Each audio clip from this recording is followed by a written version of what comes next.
let's say, we finally talked to this guy, these three. We need to talk to these two.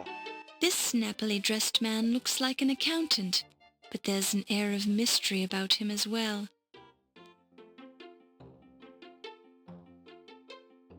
Good evening, sir. My name is Laura Bow. I am Ramses Najir, Miss Bow. Pleased to make your acquaintance.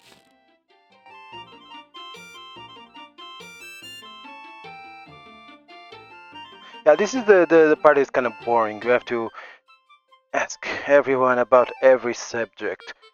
It's kind of boring, but you kind of have to do it because you kind of need to get all the clues.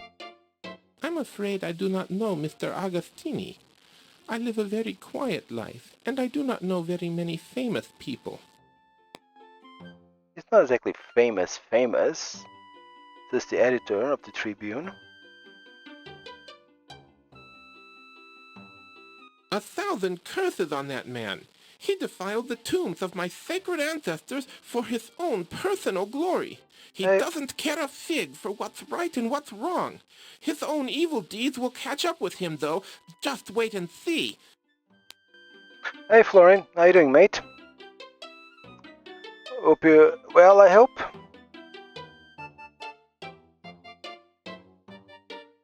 Glad to hear. I'm doing okay.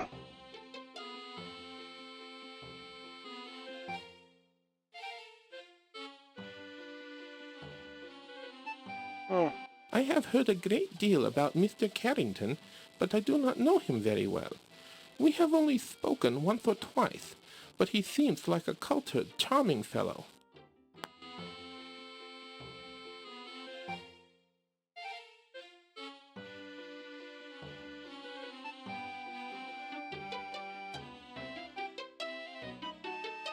To be perfectly honest, I do not care for Mr. O'Reilly. I do not think he sees the beauty in ancient Egypt. He is somewhat blunt in his approach to others as well. I suppose that is just part of his job, however. Let me check detail. Volume, yeah.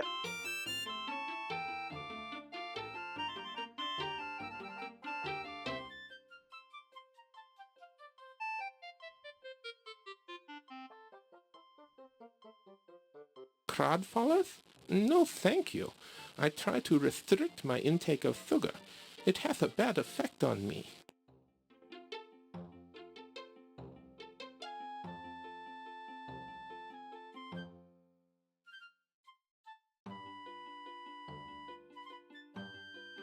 I'm afraid I do not know the gentleman. I lead a rather solitary life, just me and my little family. Guy has Clark Kent's air.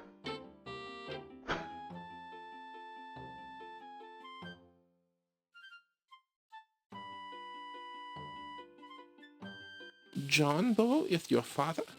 I have never had the pleasure of meeting him. I have never been to New Orleans, you see. That much humidity does not agree with me.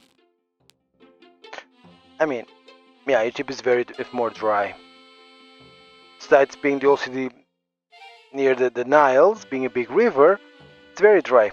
It's usually dry, so yeah, it's not used to humid.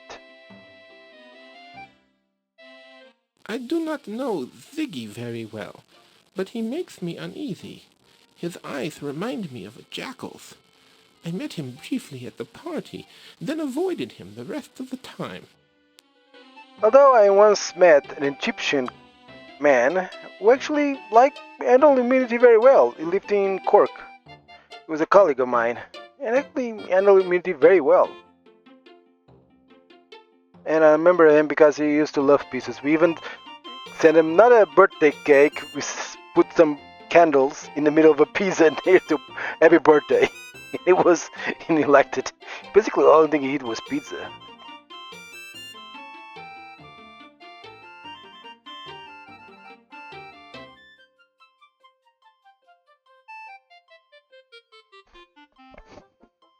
Dr. Miklos is a brilliant individual, but he is certainly a little strange. Ah, well, we all have our foibles, don't we, Miss Bow?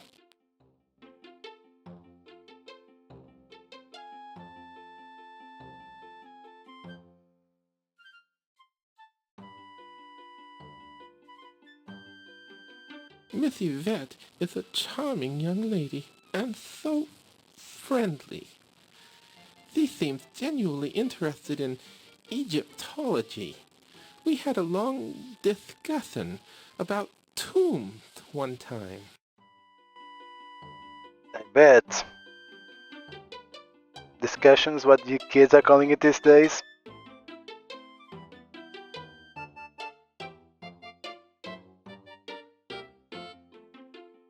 I find Mr. Heimlich to be most intimidating. He seems to enjoy looming over people.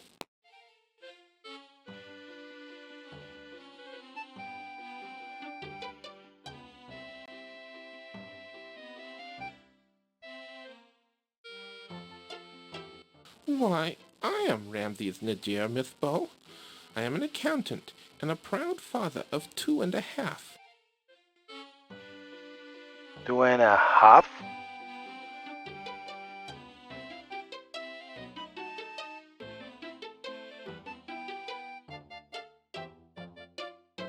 Mr. Dorian is a very healthy-looking young man. His mother must have eaten well.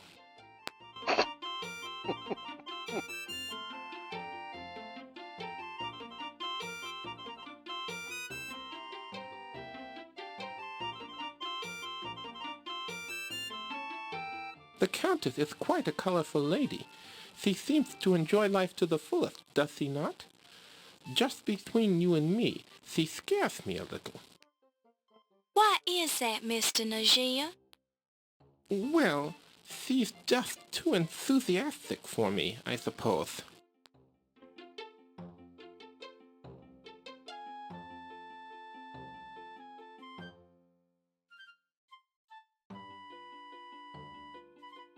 I enjoy the Tribune very much, Miss Bow.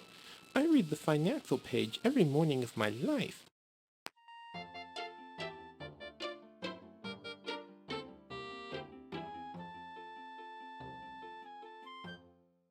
The police are useless. It is not the police who will uncover the thief of the dagger. It will be his own evil deeds turned back on him like an angry cobra.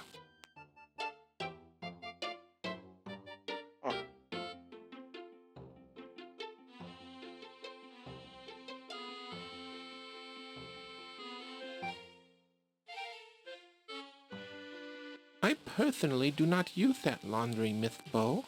I go to an Egyptian laundry on 44th Street. They are wonderful with linens.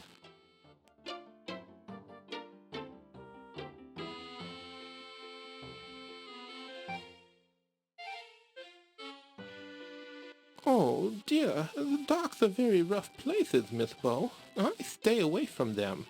I would suggest that you do the same.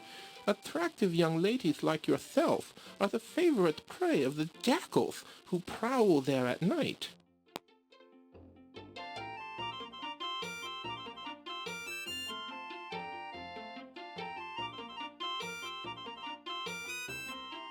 The Lion Dagger is a beautiful museum, Miss Bow, but I do not approve of the despoiling of my ancestors' tombs, much less the wanton display of their bodies and their personal effects. Fair enough. Yeah, what museum doesn't do that, unfortunately? I mean, local museums usually show the local relics.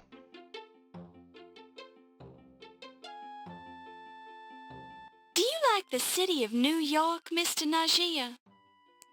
Well, it is a very lucrative place for an accountant to set up shop, but the city itself is rather large and frightening.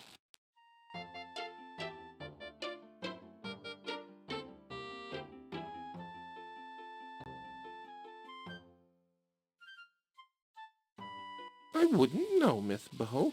I am a family man, and I do not frequent such scandalous places.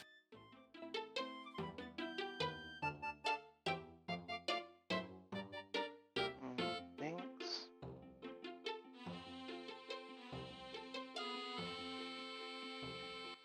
Mr. Najia, would you say that 1926 has been a good year for you? Well, yes, I would have to say so. Business in America is booming, and many people need an accountant. I have not wanted for work, and my beloved wife Isis is soon to deliver our third child. I suppose I am as happy as a man should be. ISIS? Congratulations on the upcoming blessed event, Mr. Najia. What are your other children's names? Well, there's Horus and Amon, and the new baby shall be named Anubis, after the wise and just Lord of the Dead. Oh, how lovely. But what if the child is a girl? The name shall be Anubis either way. It is a wonderful name for either a boy or a girl. Doubtful, but okay. Doubtful. Okay. Are Egyptians like to use name of ancient gods? Ramses? Isis? Horus? Come on. The parents are called Ramses and Isis. Come on. What if he has like a kid that behaves like a devil? What's gonna call him Set? Uh,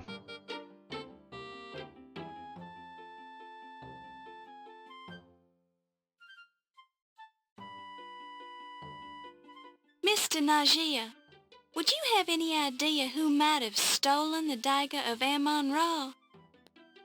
No, but whoever did should be boiled alive. He should be fed to hungry crocodiles. His guts should be strung from the pyramids. He should... Oh, excuse me. I get a little passionate on the subject. Quite all right, Mr. Najia. I understand. the game was getting a little graphical in there.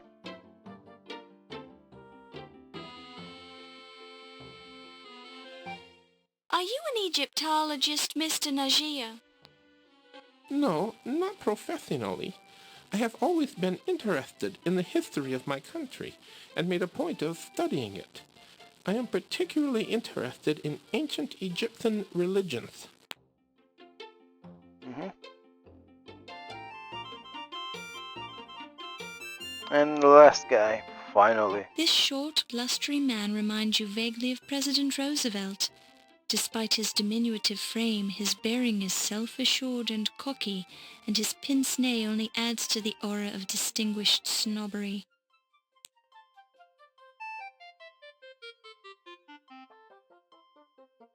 Good evening, Dr. Carrington. Good evening, Miss Bow. Good evening.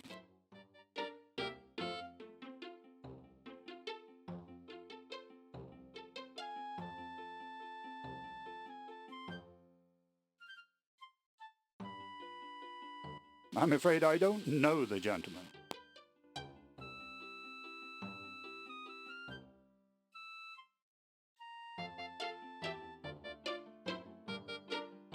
The fellow has quite an overinflated ego. But he's got a legitimate reason for it, I suppose.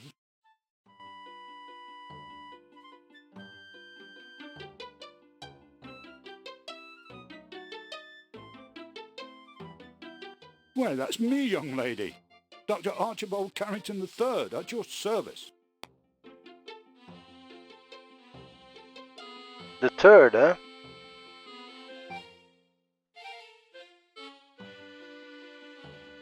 Oh, he's a good enough chap for a law enforcement peon.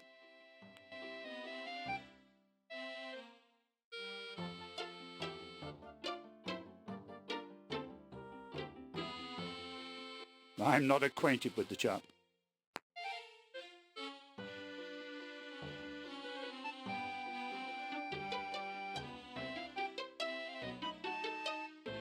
I've never even seen the chap.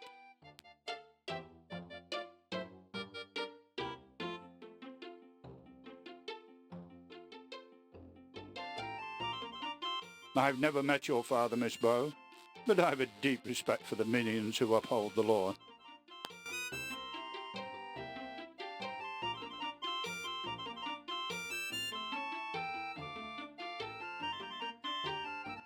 Miss Bow, I find it vaguely offensive that you would even think that I know anyone named Ziggy. It's right in front of you, buddy. That's mine. Singing.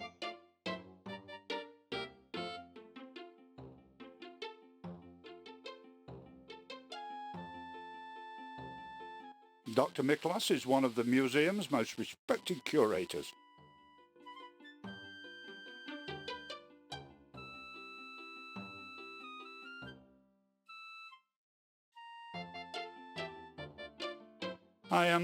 I really haven't had much interaction with Miss Delacroix. Well, of course, she is my assistant, so I guess I should correct myself and say that I do have interaction with her, but I don't know her very well, really. Alright. The secretary. The sexy French secretary. Right.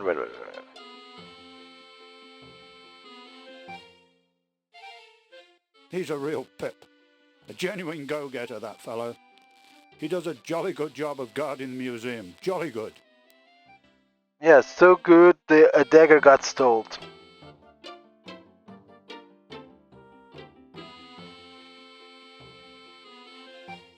Now there's an intense personality. He doesn't look it, but there's something seething below the surface. I'm frightfully sure of it. In any case, the fellow is a fine accountant.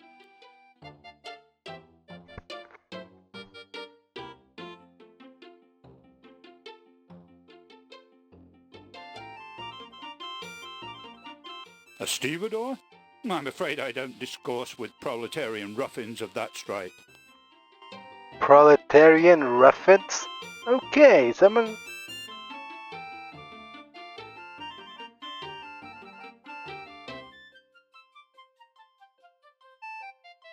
Now there's a lady who truly supports the arts. A real patron, that old girl.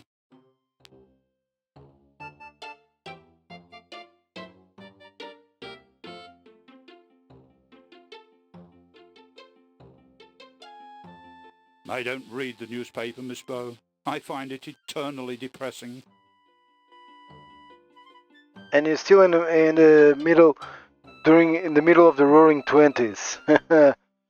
You don't know depressing yet, or the depression for that matter. Wait a few years until you meet some depressing things. Oh, those poor chaps do their best, I suppose.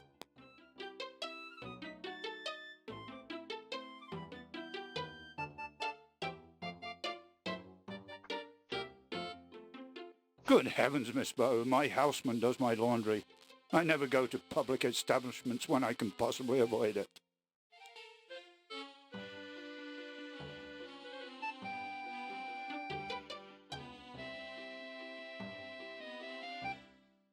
I've only been there once, but I found the docks to be full of pugilistic ruffians and parasite-infested rodentia. Sounds like my kind of place.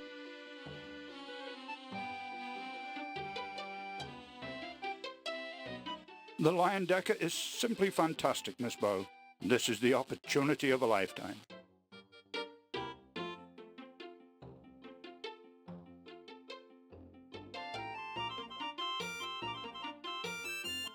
Do you like New York, Dr. Carrington? To be frightfully honest, at first I found it to be a bit rough around the edges. But now I'm beginning to see its somewhat primitive charm.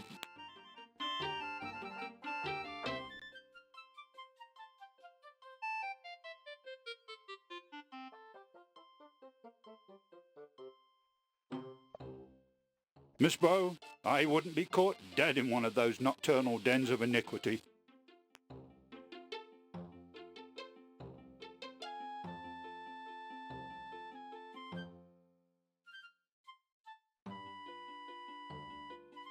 Have you found 1926 to be a good year for you, Dr. Carrington? Yes, I would, Miss Bow. Frightfully good. And what is that, Doctor? It's not often that one gets the opportunity to head up the most respected museum in America, Miss Bow.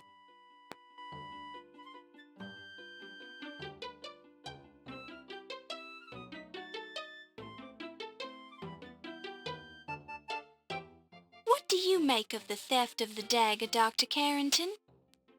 It's simply beastly. What is the world coming to when crepuscular ruffians can invade a museum like Visigoths? Do you have any idea who could have done such a thing? Not at all. But if I did, I'd be tempted to teach the brute a lesson. Okay, we got a bad guy over here. A badass over here.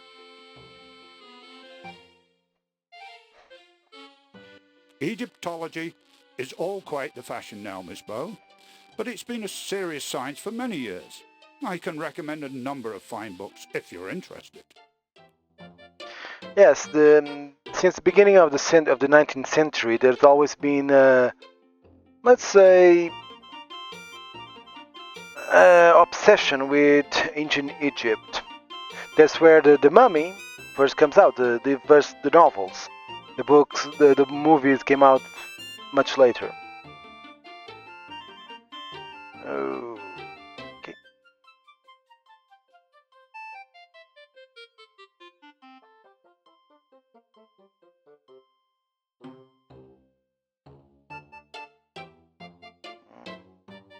The problem with the game so far is that it's a bit slow. Neatly stacked water glasses.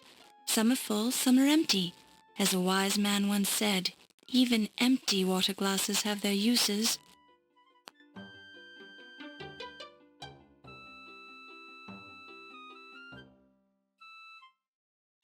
You pick it up and place it in your purse.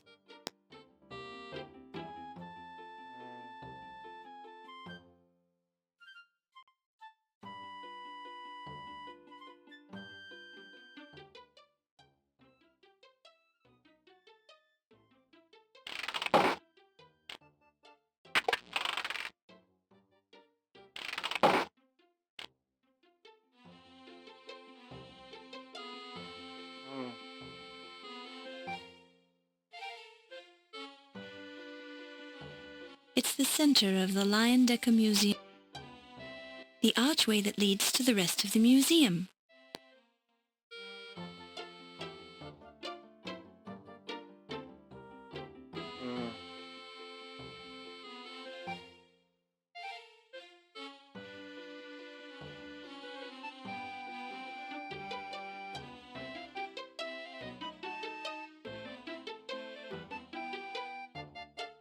You see a rotund, ruddy-complexioned man in a fez. Despite his bulk, he moves with dignity and grace. A severe, conservative, middle-aged woman with an intelligent look in her eye. You see a tall Irish gentleman with red hair who acts like a cop.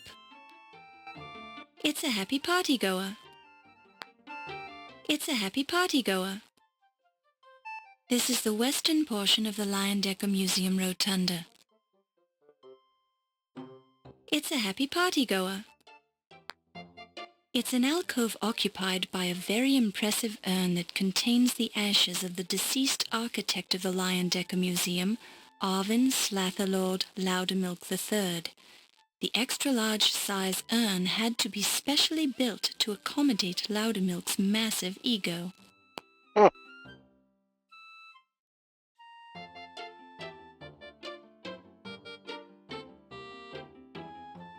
You must be Dr. Ptah Sheptut Smith.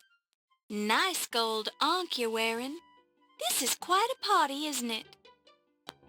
I find it distasteful to celebrate thievery in the name of science.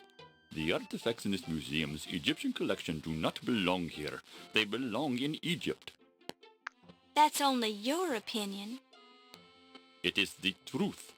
And the thieves who rob Egypt of its ancient treasures will find death waiting for them. Amon-Ra will have his revenge. I see. Well, nice weather we're having.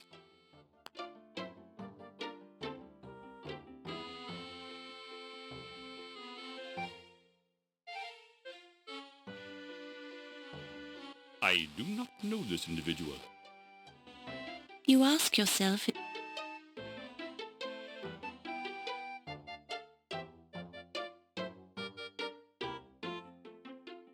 You dare to mention his name to me? He is the blasphemous temple destroyer and tomb robber who stole the dagger of Amon Ra from Egypt. He will know the full force of the curse of the pharaohs. The curse of the pharaohs. What's that? The defilers of the great Egyptian tombs and temples will all die as a result of their crimes. The gods themselves will punish them.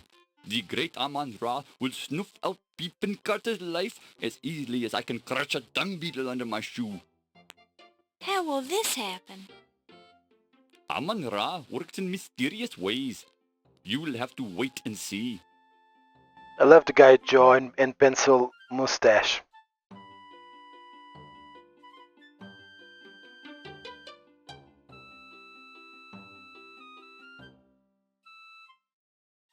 I had hoped that Dr. Carrington would listen to reason.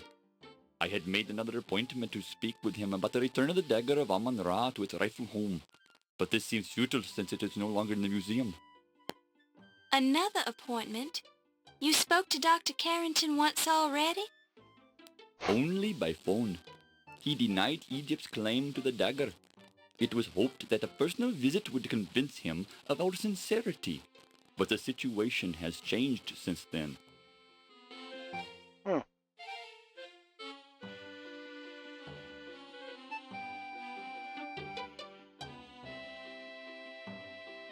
I believe he's investigating the burglary of the dagger of Amon Ra. Perhaps, if he'd stopped drinking, he might have a chance at finding it.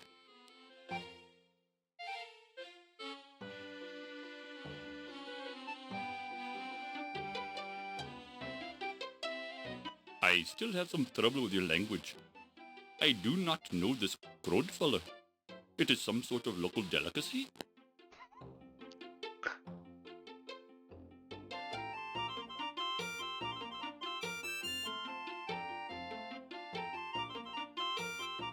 I do not understand the term low fat. Perhaps it is because I learned English in Egypt.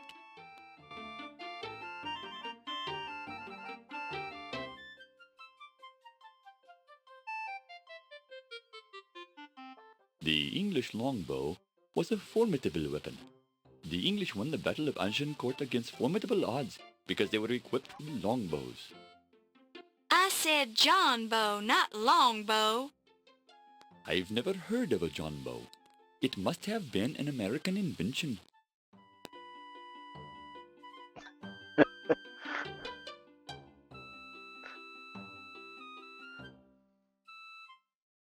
Never heard of it. Okay, fair enough. I was expecting another funny response. See, what the hell is that word? Dr. Miklos is very well educated for a woman. I would like her more if she were an Egyptian. For a woman? Oh yeah. Oh yeah, the good old sexism of the 1920s.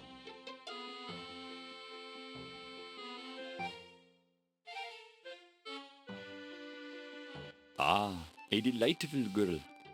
I keep asking her if she'd like to be my second wife. She is so very feminine and seductive and charming and attractive and... Okay. I get the idea. You should try to be more like Yvette. Men would like you more that way.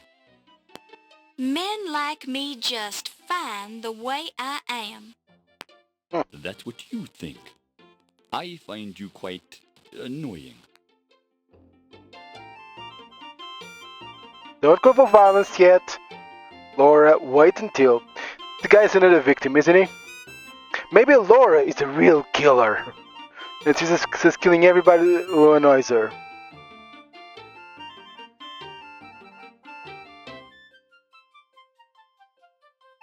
Heimlich is that annoying guard who works here. His fanatical devotion to his occupation is admirable, but he seems lacking in his mental capacities.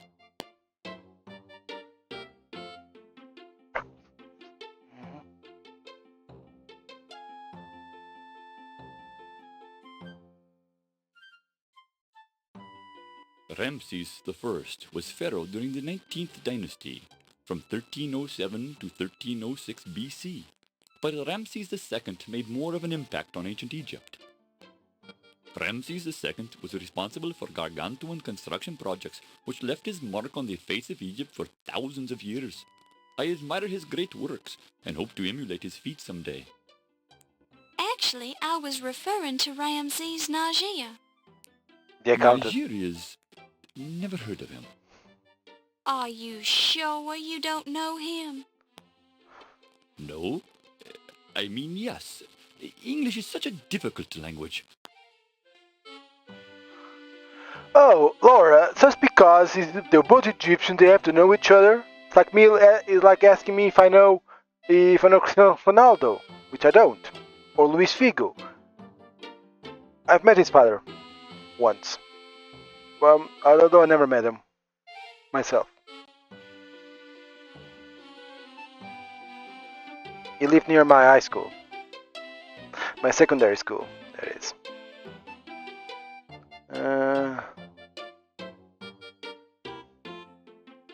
Do you know Steve Dorian? He works at the docks. I don't associate with common dock workers, madam. He'll be here.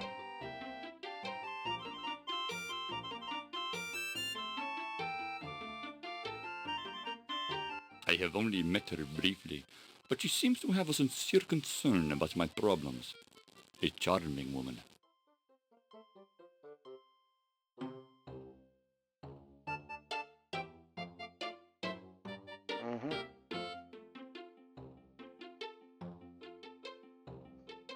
Never heard of it.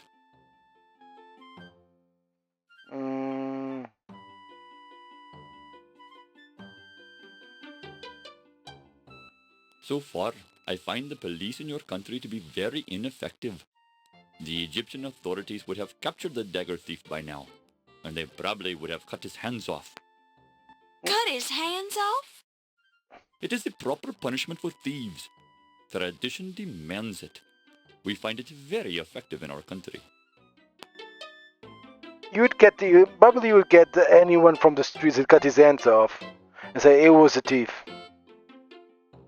Problem solved. I have not been in this country long enough to discuss the merits of your laundry establishments.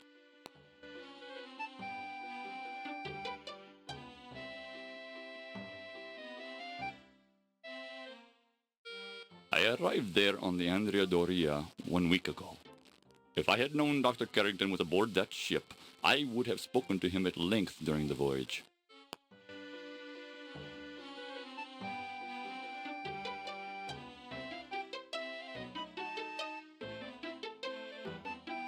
This could be a fine museum if the management would return its stolen Egyptian artifacts to their proper home.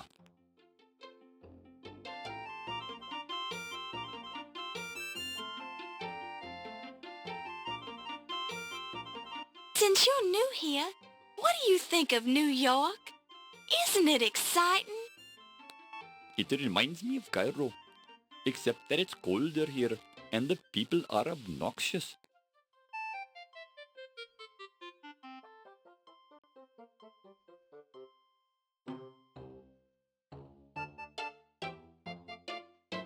My English is not good enough to speak easy, but I think it's improving. Yeah, good one. Okay, Matt, the depiction of Speakeasy was very accurate, very nice.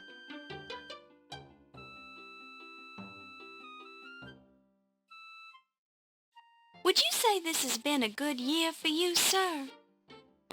No. The great treasures of my country's past are leaving Egypt in a flood greater than the Nile.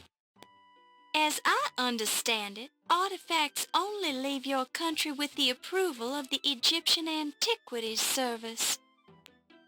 Bah! The Antiquities Service is a tool of the British. If they want to steal something, they steal it, just like the ancient tomb robbers. But they will pay, just as the tomb robbers paid whenever they were caught. That almost sounds like a threat. I, Patash Uptat Smith, do not threaten. I merely carry out the will of the great Amon Ra. Yeah, but he's right. It's stealing. Have you heard anything about the burglary? No? Do you have any idea who would want to steal the Dagger of Amon Ra? It has already been stolen once. From Egypt. I can see I won't get anywhere with you on this topic. So the guy, hey, a thief who robs another thief deserves 100 years of forgiveness, like my old grandma used to say.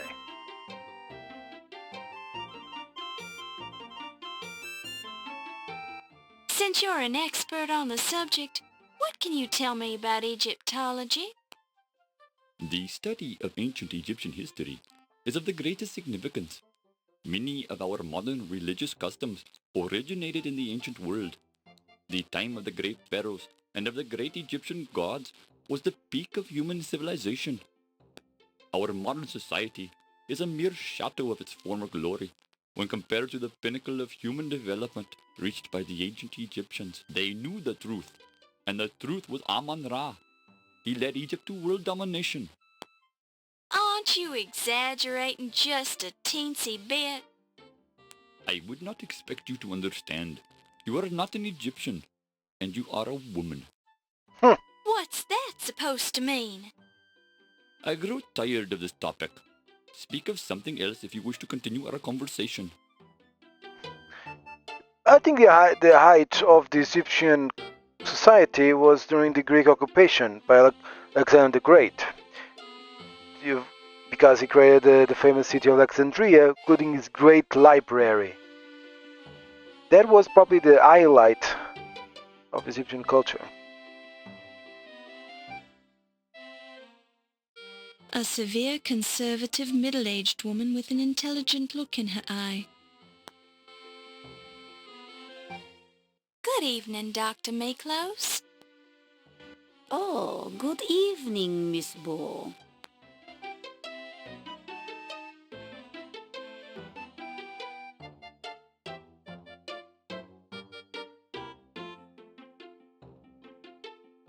Mr. Agostini? I have only met him once or twice at social affairs. He seems to be very competent, that one.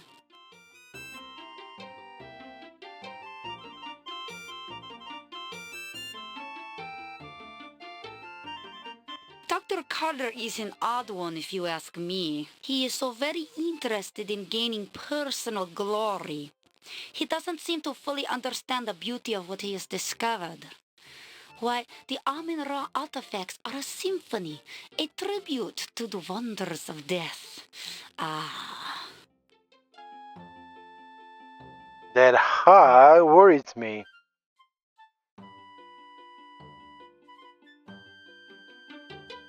Dr. Carrington is a quiet one. I don't see him very often. I'm certain, however, that he must have a poetic soul. What makes you say that, Dr. Miklos? I have seen him walking amongst the dead in the Egyptian exhibit late at night. I cannot blame him. It's better than moonlight on headstones. Ah. Those noises. She's always like this when talking about the dead. Ah, yes. Detective O'Reilly. I can't say that I'm overly fond of that one. He has little respect for the wonderful things in the museum, and he is too firmly rooted in this life. I do not believe that he likes the dead at all. Can you imagine? The woman talks about dead. Should have been in the last game. Probably not. I am sorry, but I don't know what a crodfaller is. Ah, is it some sort of pastry? Poor guy.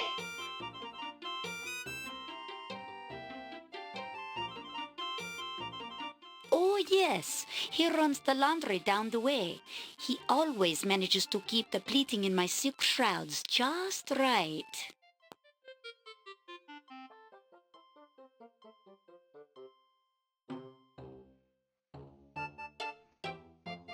No, I'm afraid I don't know Detective John Bow. He is your father? That's nice. I admire the police. They get to spend so much time with the sick and the dead. And in New Orleans, yet with those beautiful cemeteries.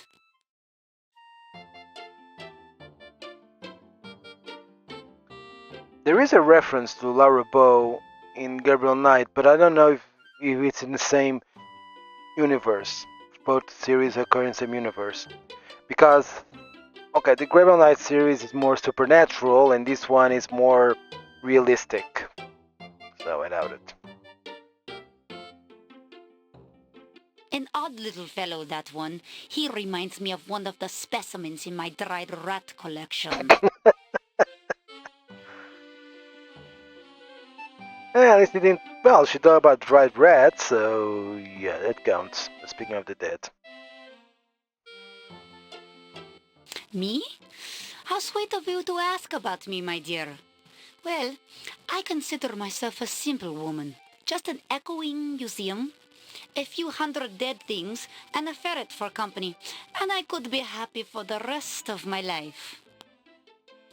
Well, with a little male companionship from time to time, that is. Damn.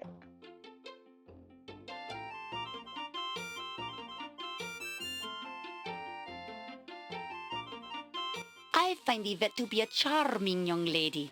Some people around here don't appreciate her zest for life, but I find her quite refreshing. Well, she didn't talk about dead people for once. Good.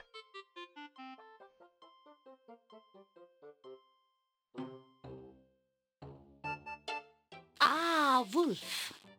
He has some lovely scars, doesn't he? Just between us girls, I think he's dreamy.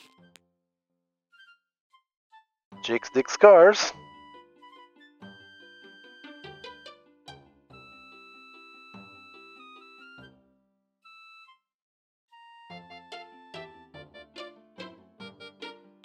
Mr. Najir is a very quiet one, isn't he? And so polite. Sometimes I wonder about him, though. I see a certain light in his eyes, like Daisy's, when she's about to kill a spider. I think I like Mr. Najir.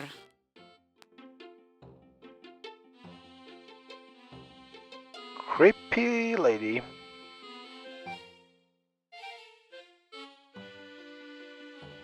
Ah, the young stevedore, Steve Dorian? He is a charming young fellow. I imagine he has some wonderful scars from working on the docks. Okay, this game's a bit horny. This game's a bit horny.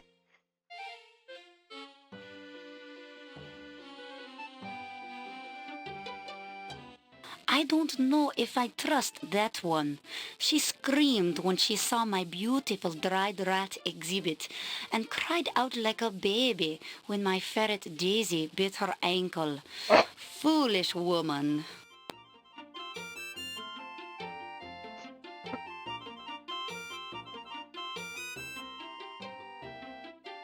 The Tribune is an excellent paper. You are most fortunate to be employed there, Miss Bow. Oh, why thank you, Dr. Maklaus. Stick with the Tribune, my dear, and you will almost certainly go far. Their article on dysentery in the Herdanos of Spain was simply marvelous.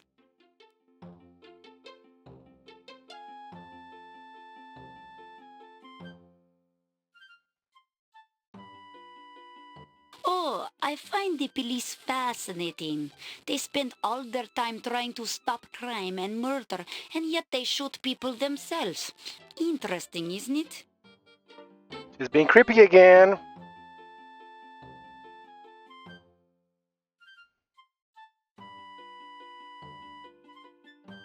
I'm sure I don't have an answer for that, Miss Bow.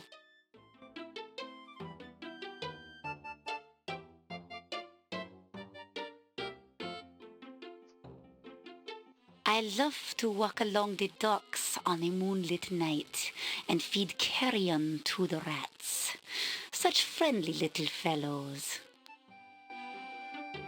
And back to being creepy.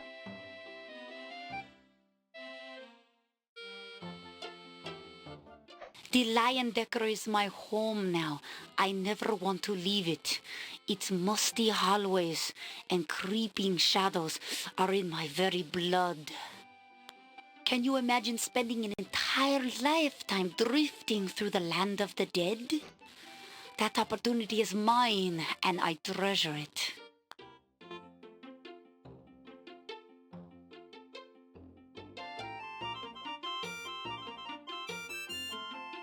How do you like living in New York, Dr. Miklos?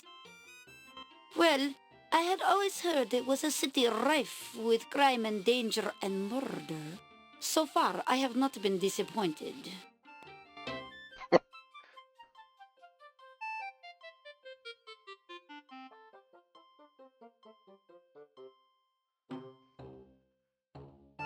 Yes, I am aware that many people enjoy going to such places. I personally do not. I find them too noisy and the people are too lively. I would like to get a good close look at some of those hedonist livers, however. That bootleg alcohol is quite strong.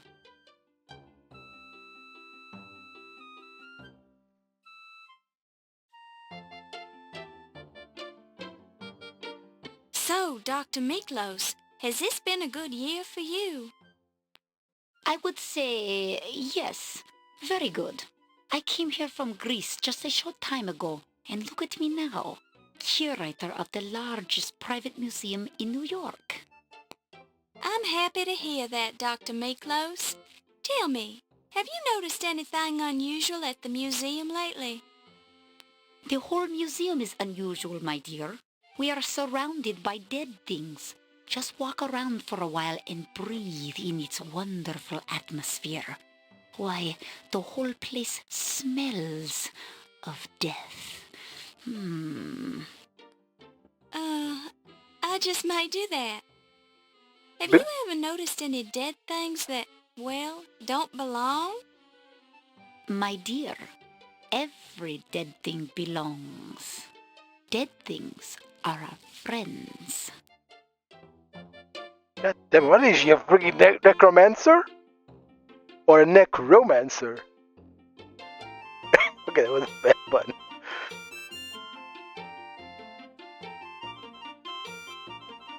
Dr. Miklos, do you have any idea who would want to steal the dagger of Amon Ra? Very funny. Everybody, silly girl. It's a priceless artifact.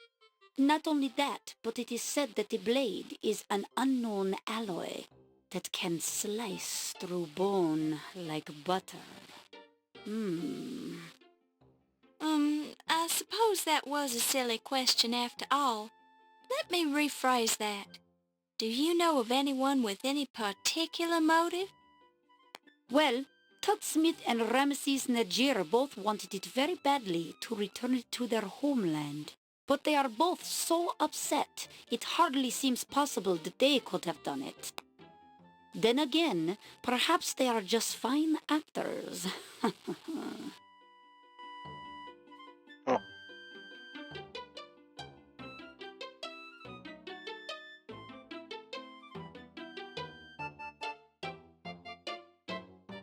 You're an expert in Egyptology, aren't you, Dr. Miklos?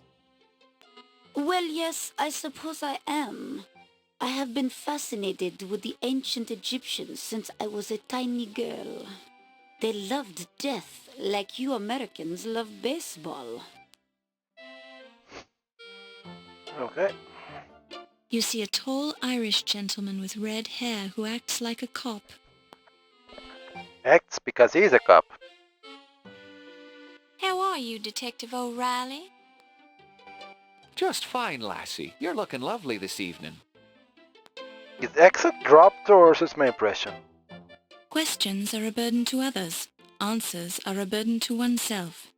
In other words, you get no response.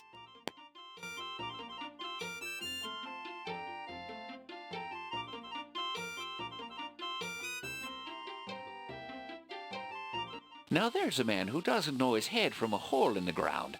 Sure and begorra, anyone who'd allow his paper to print letters criticizing the police farce is downright addled.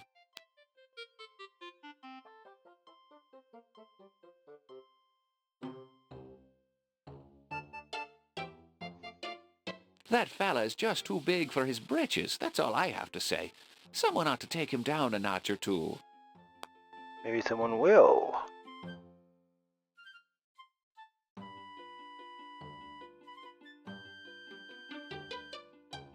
He's got too many brains, that one. He thinks he's better than us all.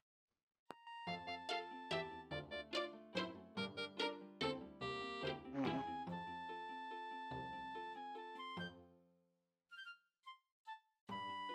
Why, that's me, silly girl. Detective Ryan Hanrahan O'Reilly, at your service.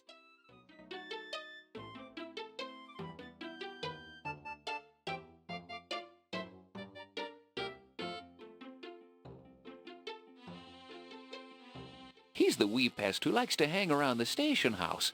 In fact, I thought he was supposed to cover this so-called event. Oh well, no big loss.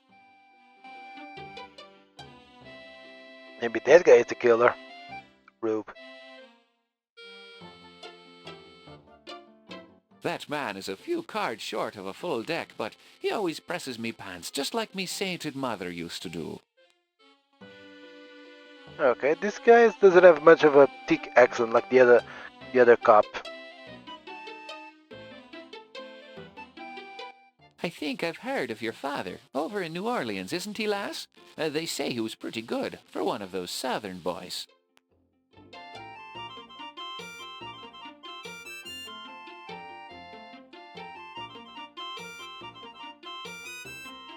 That man is a human weasel. Stay away from him, lassie.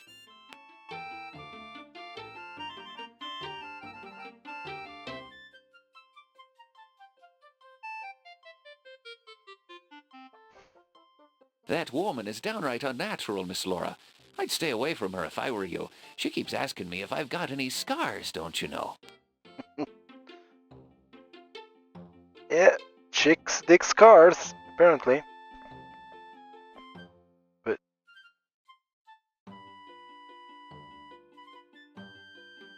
Now there's a lovely girl. A real lady, don't you know?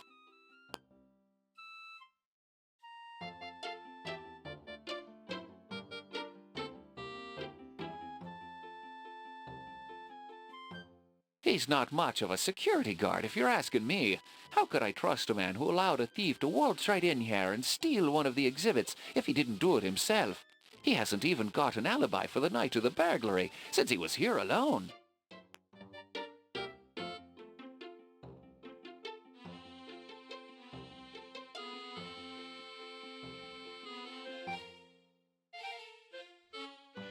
He seems nice enough, but I wouldn't trust anyone who works on the docks. They're pretty rough company for a wee lass like you.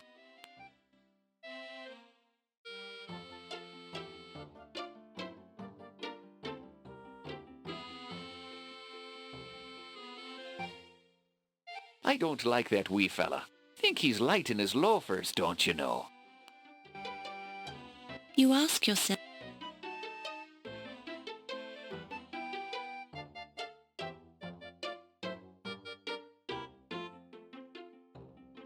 Now there's a slippery old bat. If she's royalty, then I'm Rudolph Valentino.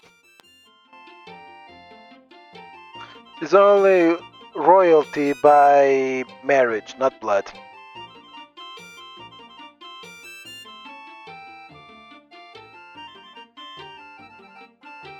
The Tribune is a hotbed of yellow journalism, young lady. You should find yourself a better place to work. Have you considered being a secretary? Detective O'Reilly, the Tribune is a fine, upstanding paper. And no, I don't want to be a secretary. But it would be none of your business if I did. Temper, temper, missy. I thought you reporters were supposed to stay objective. Objective doesn't mean without opinions or loyalties, Detective. Well, all I have to say is I'd like to see you in the middle of a catfight, lassie. You'd win, claws down. Yeah, she's a fiery one. I met some redheads, and we don't mess with redheads.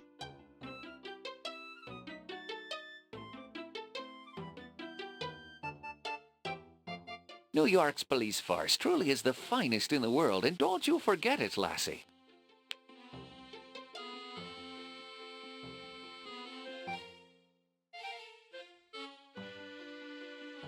They're pretty good. They always put just enough starch in me shirts.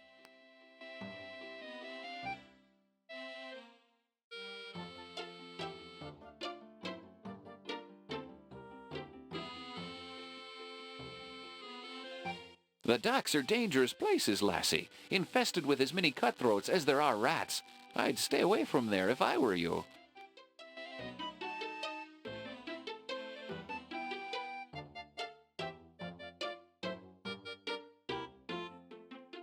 It's all right if you like that sort of thing. I think it's a waste of time myself. I'd rather be down at the pub knocking one back with me buddies. Now, what are you doing here, buddy?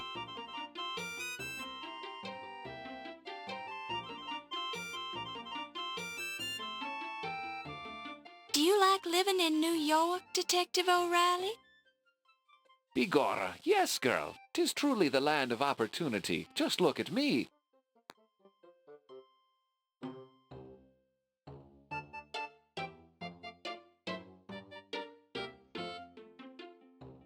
Mark my words, lassie. I'll have every one of those dens of iniquity closed up by the end of this year.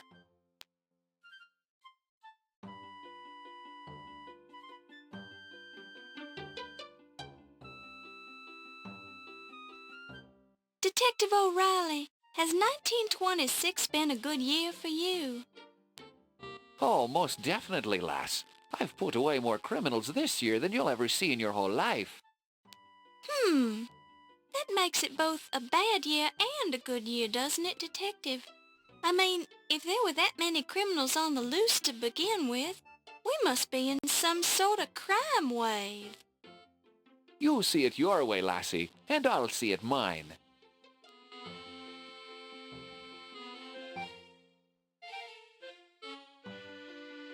If, well, the less crimes there is, the less work the police has.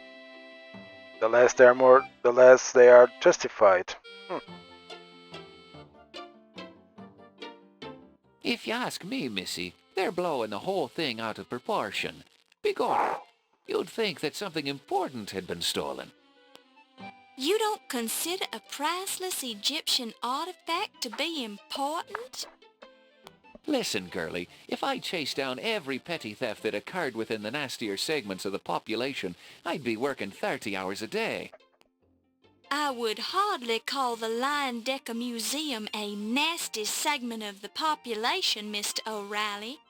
And if you're referring to our Egyptian visitors, shame on you. And don't call me girly. By me father's whiskers, you're a fiery one, Miss Laura. All right, I won't call you girly, little lassie. Not Lassie. Questions are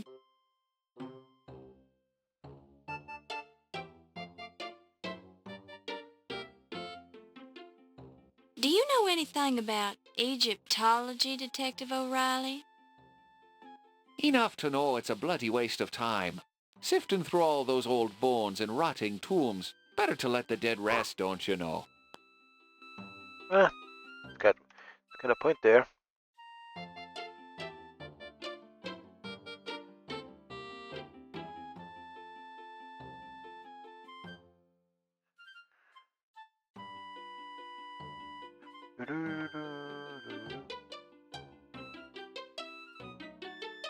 Good evening. I'm Laura Bow. The snobbish high society partygoers just ignore you entirely. You're not a part of their accepted social circle and are therefore beneath their notice.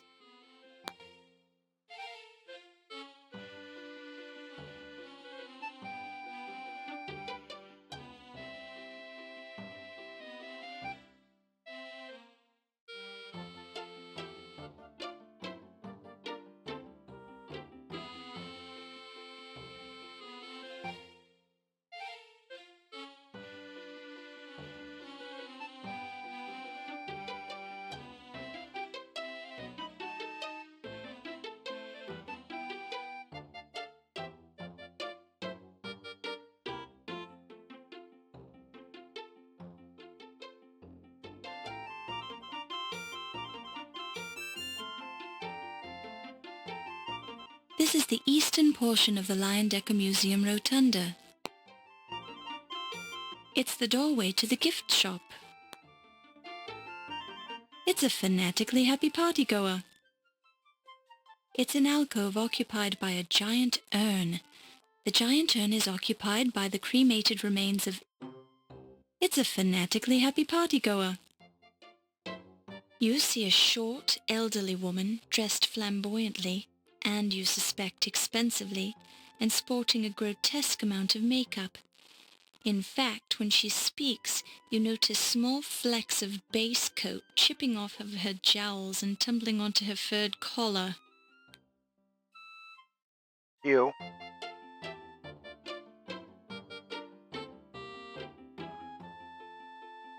Hi, I'm Laura Bow, and I'm covering this event for the Tribune Society news column. Good evening, Miss Bow. I'm the Countess Lavinia Waldorf Carleton. Please be sure to spell my name right in your story. Will do.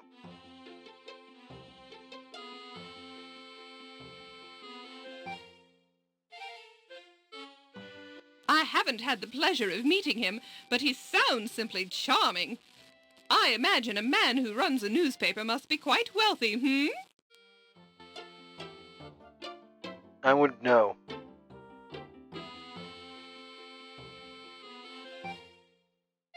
Ah, truly a man of great ambition and integrity,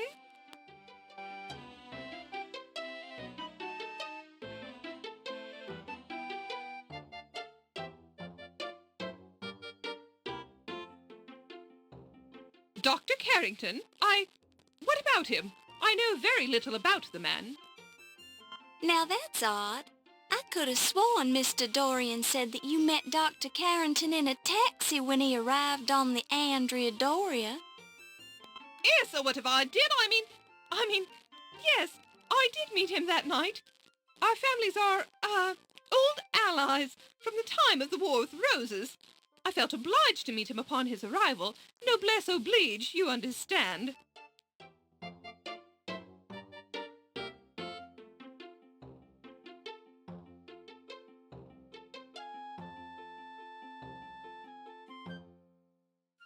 Well, to tell you the truth, dear girl, I find him to be a crude, uncultured ruffian.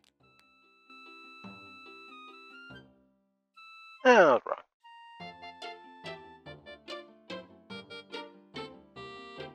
Oh, I do enjoy a bit of crodfollow with my tea.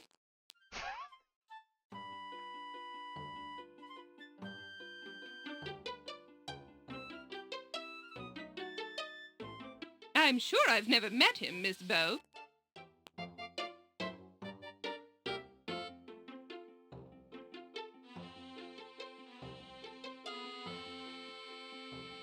I've never met your father, dear girl. He's a policeman, you say. How delightful.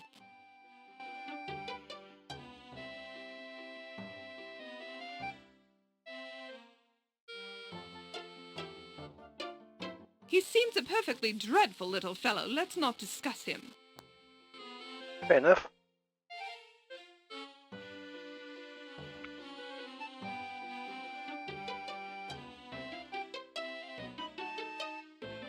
My, she is unusual, isn't she, dear girl? I can't stand that horrid ferret of hers. I'm sure it hates me.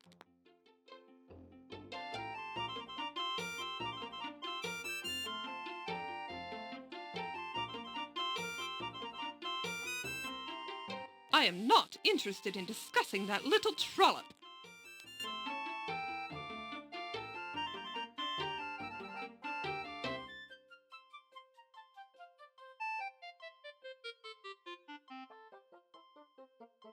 Oh, Mr. Heimlich is simply dreadful. I think his tiny taste of authority has gone to his little head. Don't you, Miss Bow?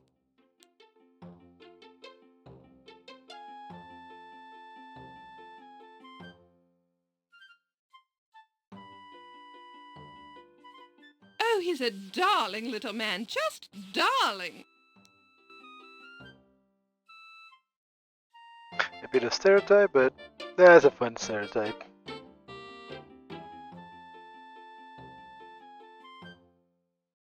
lovely boy. He has such charming manners, and he's so handsome,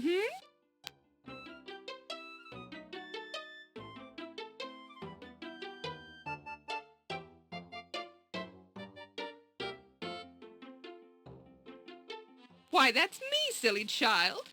Countess Lavinia Waldorf Carleton.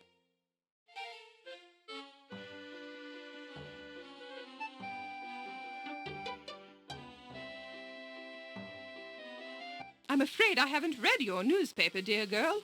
I try to avoid the news. I find it distressing. We live in such terrible times. We have seen nothing yet. Wait until 10 years and you'll see distress and depressing. Talk about the depression in the 30s. Well, they have a job to do, I suppose.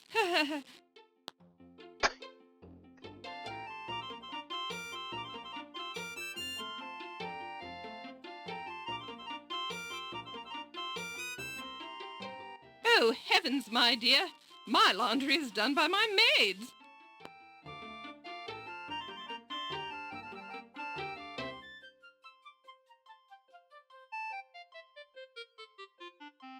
The docks are dreadful, rough places, Miss Bow. Simply dreadful.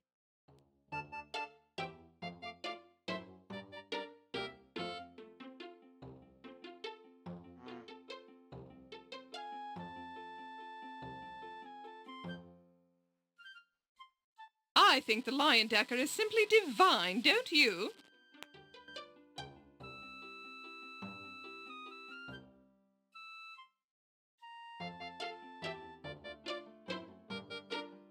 New York is simply charming, Miss Bow. It has so much culture for an American city.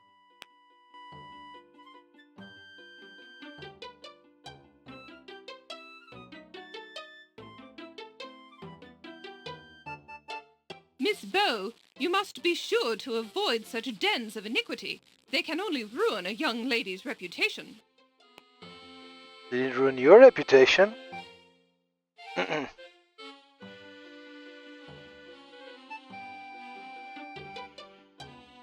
Countess, has 1926 been a good year for you? Oh, no, dear girl. It's been absolutely horrid. My darling husband Sterling died this year, you know. I don't know what I'll do without him. I'm terribly sorry to hear that, Countess. Well, aren't you the sweet little thing? Thank you, my dear.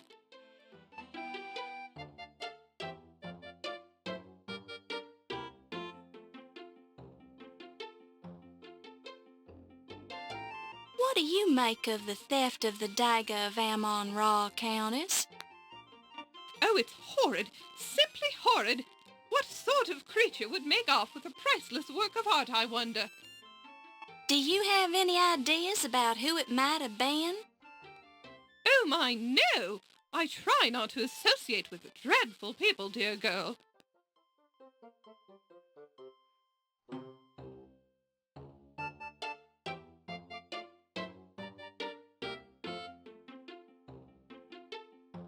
Do you know much about Egyptology, Countess?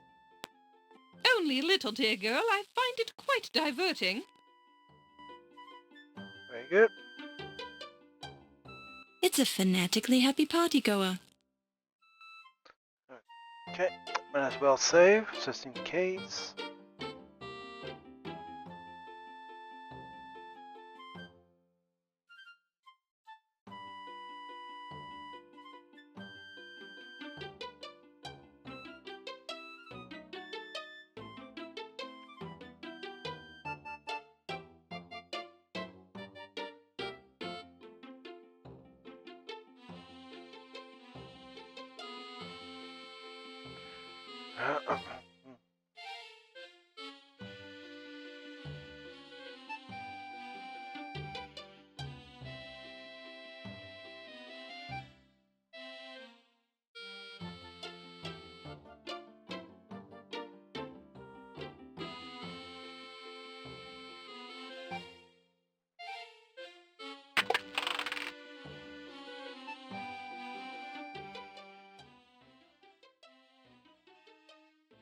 What a beautiful Art Deco rug.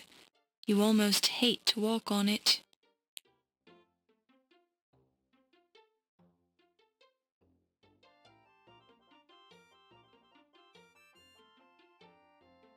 It's a painting of the pharaoh Uba Spamaton hunting geese in the springtime with his hounds and his son, Niet. It's a painting of the... These appear to be copies of ancient Egyptian artifacts. They seem to be nicely crafted. These vessels appear to be replicas of 7th century Welsh condiment pots made for export to Ireland. These vessels appear to... It looks just like the Dagger of Amon-Ra. Isn't it beautiful? Mm.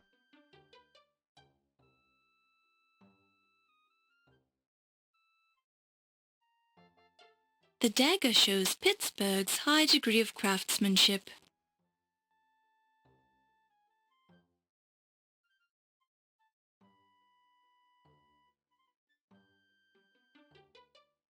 The dagger shows Pittsburgh's high degree of craftsmanship.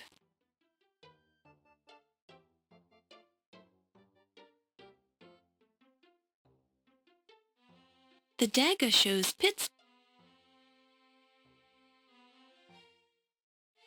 That's not the sort of thing you want to examine too closely. That's not...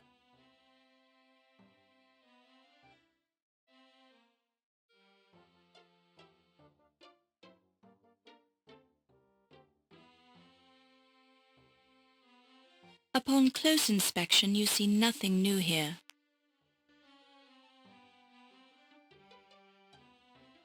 The dagger shows a high degree of craftsmanship.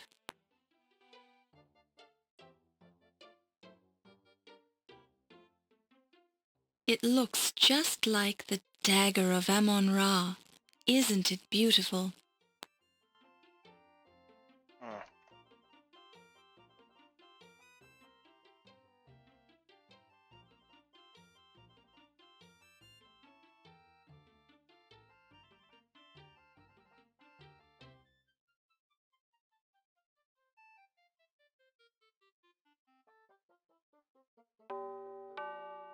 Yeah, you kind of have to do the events. Okay, it's just like the original game. What's with the good step? Fräulein, this gift shop is closed. You should not be here.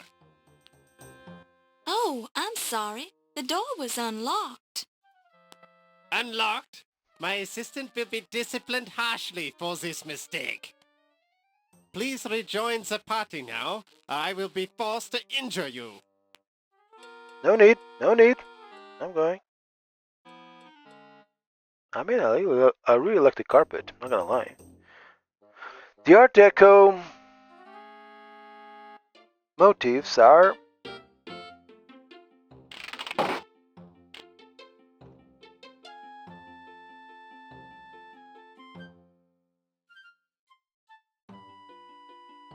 oh, can't save again. Means I have to continue playing until I can save. Center.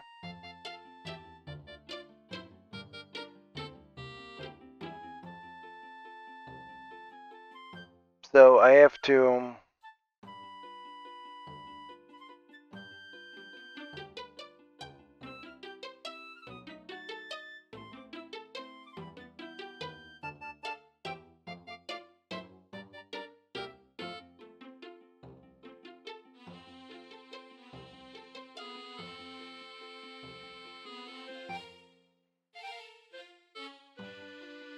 no, they change. God damn it.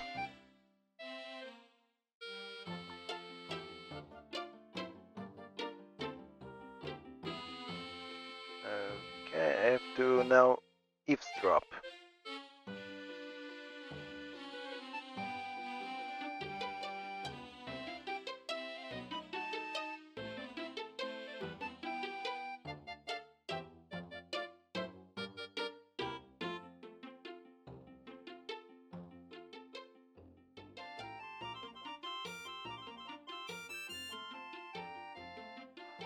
There I was, standing on the hillside above the excavation in the Valley of the Kings, with the faithful Mahmud describing the dance of the seven veils to me in great detail, when a shout rose up from the workers below us. Sensing an important discovery at hand, since I have a sixth sense about these things, I scurried downhill to see that a step had been uncovered in the sand. It turned out to be the entrance to the temple of Amon-Ra. I took the trowel from the Boscafir and cleared the sand away from the rest of the steps myself, revealing the entrance to the temple. The seal of the necropolis was intact on the door seal, indicating that the temple had not been disturbed. I knew that fate had brought me to the discovery I had been seeking for so long. Tireless after my exertion in clearing the staircase, I used a sledgehammer to break through the sealed doorway. Within lay the greatest accomplishment of my considerable career.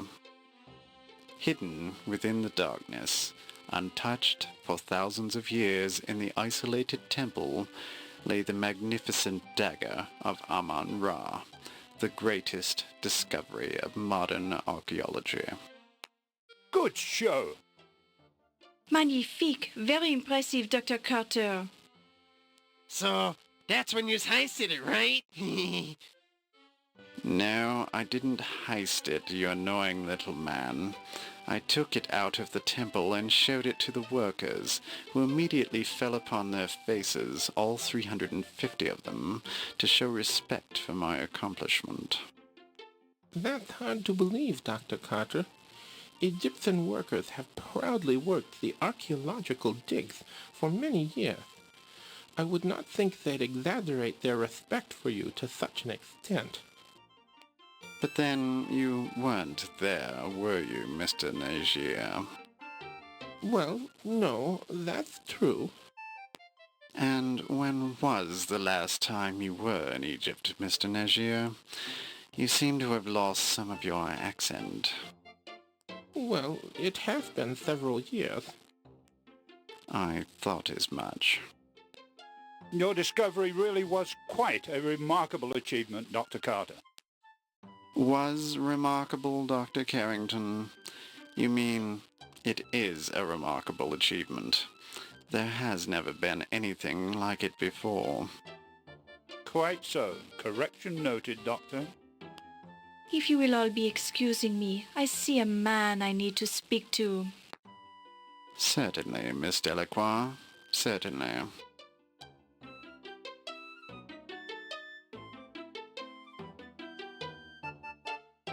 Okay, we got one conversation.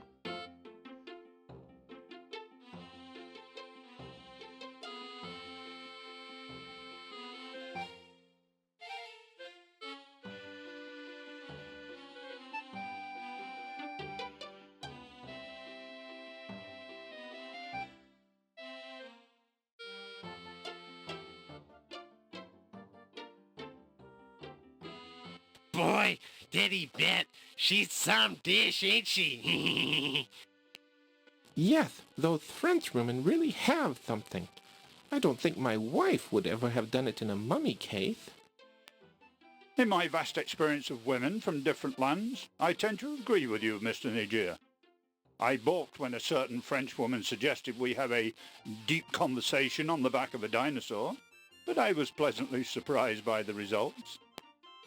Yes, Miss Delacroix is certainly the cat's pajamas, as the Americans would say. Cat's pajamas? Yeah, we does come up with some good sayings, don't we? Quite. Good Lord, I hadn't realized a woman was present. Please excuse us, Miss Bow. Oh, I wasn't actually listening to you gentlemen, Dr. Carrington. Go like I this. just happened to be standing here. Excuse me. Well, she's the reporter. She kind of has to, you know. Okay, changes. Cool. And I can save again. Good. Let's save, just in case.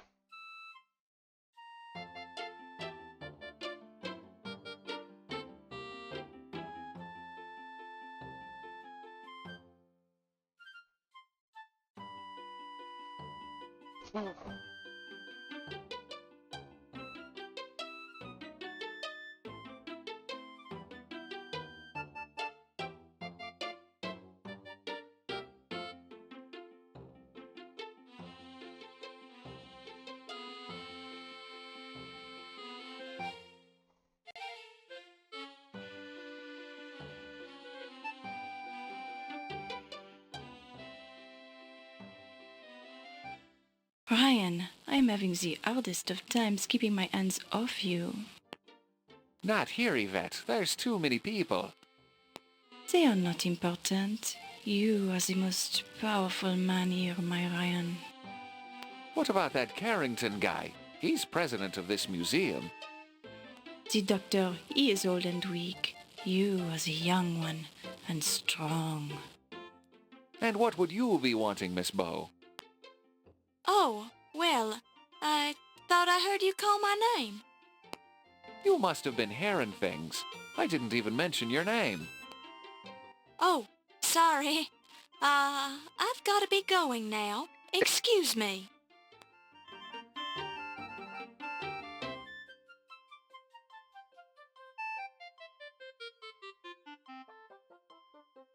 You see a rotund, ruddy-complexioned man in a fez.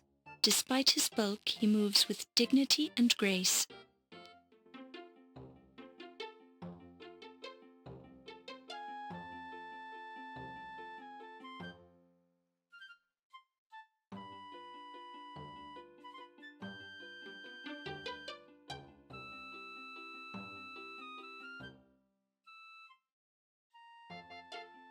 And what were you doing when that fancy dagger was being stolen then? Let me see. I was sleeping in my hotel room. You don't sound too sure about that. I haven't been sleeping too well since I arrived in this country. I'm tired, so I'm not thinking too well. You're not sleeping well. Would you be having a guilty conscience then? I do not understand your meaning, Mr. O'Reilly. Perhaps it is the English. It is such a curious language, not as clear as the Egyptian. Well, you say the dagger is what brought you to this country. If I were in your position, I'd be tempted to steal it. Steal what has already been stolen? The dagger of Amon-Ra belongs to the Egyptian people, Mr. O'Reilly, not to Dr. Carter, not to this museum, and not to this country. I'd be watching what you're saying, Dr. Smith. You're digging your hole deeper with every word. Amon-Ra will seek his own vengeance on those who have removed his dagger from Egypt. Amon-Ra does not require my help. You say you were sleeping when it was stolen. Were you alone? That, sir, is none of your business. Ah, that's where you're wrong, Dr. Smith. It is my business, as long as you're a suspect in the burglary. A suspect? Do you Americans have no shame? I'm here to gain the return of the dagger by legal means. Ask Dr. Carrington. I have talked to Dr. Carrington, and I know he told you no dice. The matter is not settled until the last camel drinks from the water of the oasis. What's that? Some kind of Egyptian double talk? Excuse me, sir, but I see a turkey leg on the buffet table that requires my attention.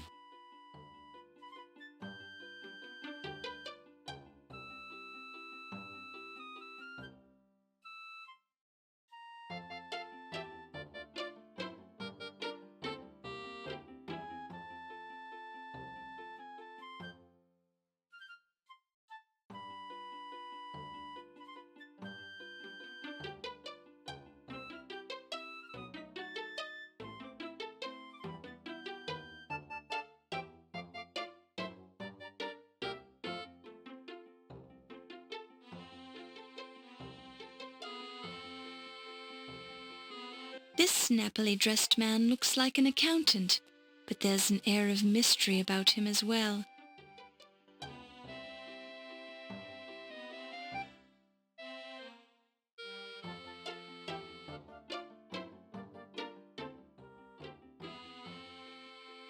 If you want to know my theory about it, I think it was stolen by an Egyptian. No offense to your people, Mr. Nagier, but I think there is a secret sect of Egyptian sun worshippers who have sent an envoy here to steal the dagger. Countess, I hardly think that's likely. Secret sects like you're describing haven't existed in hundreds of years. Oh, really?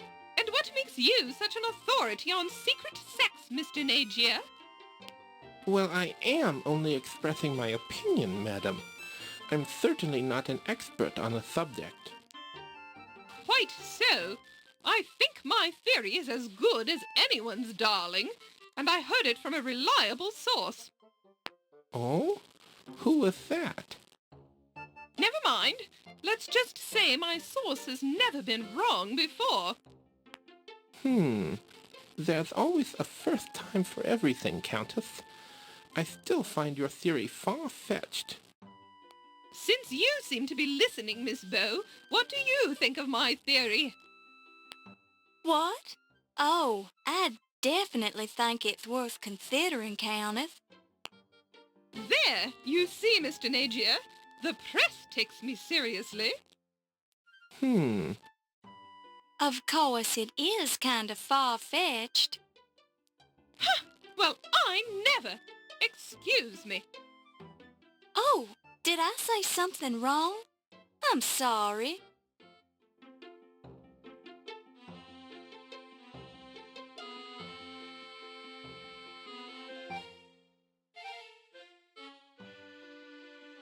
So that's the deal, Countess. I'd rather not talk about it right now. Yeah, no kidding. DeWall's got ears around here. And so does certain nosy reporters, if you know what I mean. Yes. Now, if you'll excuse me, I simply must speak to Dr. Carrington. Sure thing, Toots.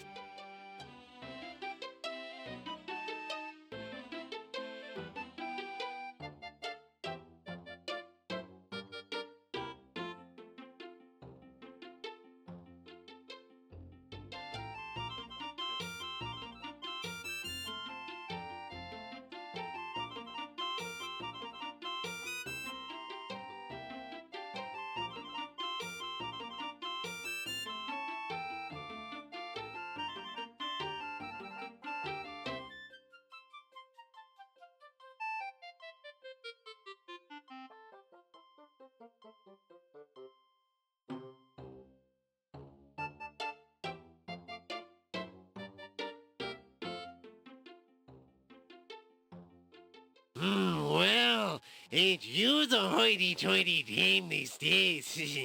I almost didn't recognize you with your clothes on. Excusez-moi, am I knowing you, sir? Ziggy's my moniker. You gonna pretend you doesn't know me? You are making the joke with me, no? Perhaps you have confused me with someone else? I ain't joking. You're Yvette Delacroix. I'd know that body of yours anywheres. I am sure I am not knowing what you mean, Monsieur Ziggy. Oh, I get it. Yous is worried one of these hi-hats is gonna hear us, right? Oh, okay. I'm clued in. We can talk later.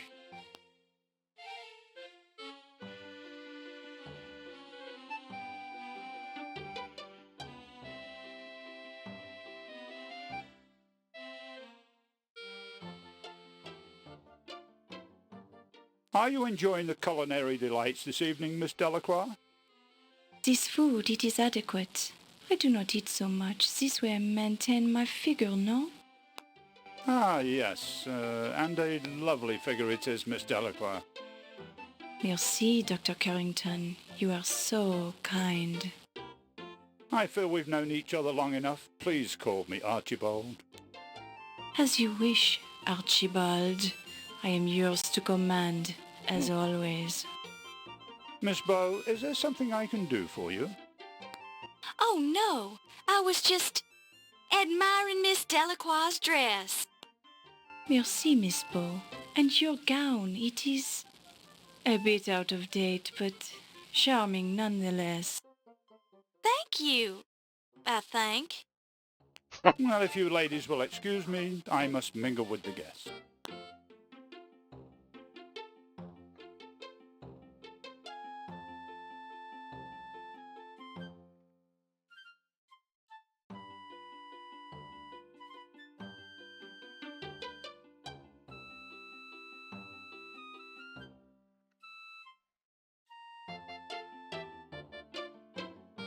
center, then left. Okay.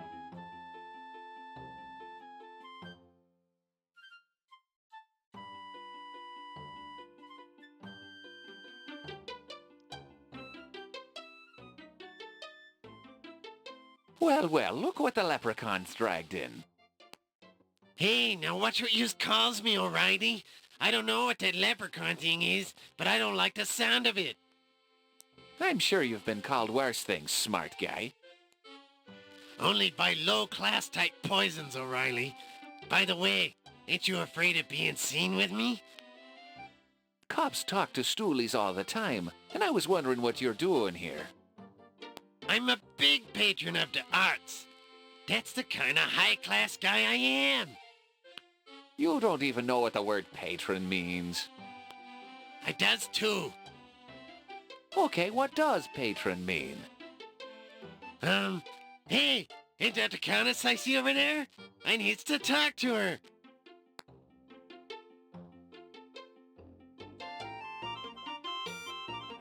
Okay, I'm going. I know when I'm not wanted.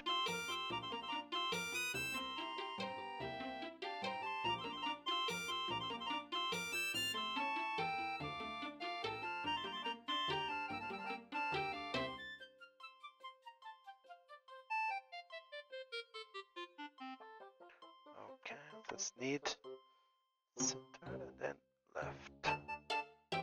Back to center.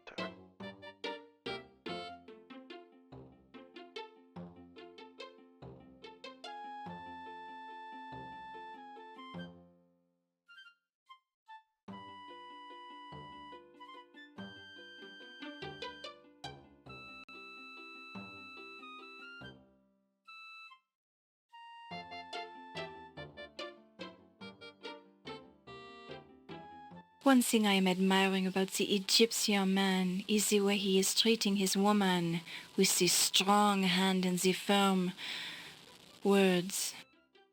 Well, that is the proper way, as our culture teacheth us. Which is not to say our culture is primitive by any means. Our civilization has evolved over thousands of years, so our methods are quite well thought out and practical. And the Egyptian man, he is very skilled in the private matters as well, no? Well, speaking for myself, I feel it is my sacred duty to be knowledgeable in all matters that concern me. I've certainly had no complaints about my skills, Mrs. Delacroix.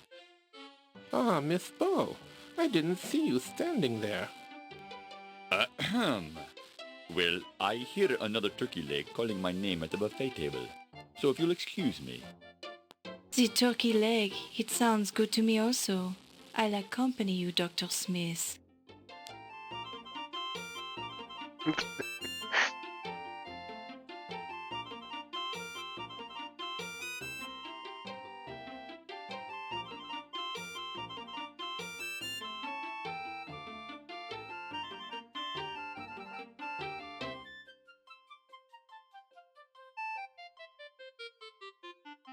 Ooh, cat fight? Cat fight?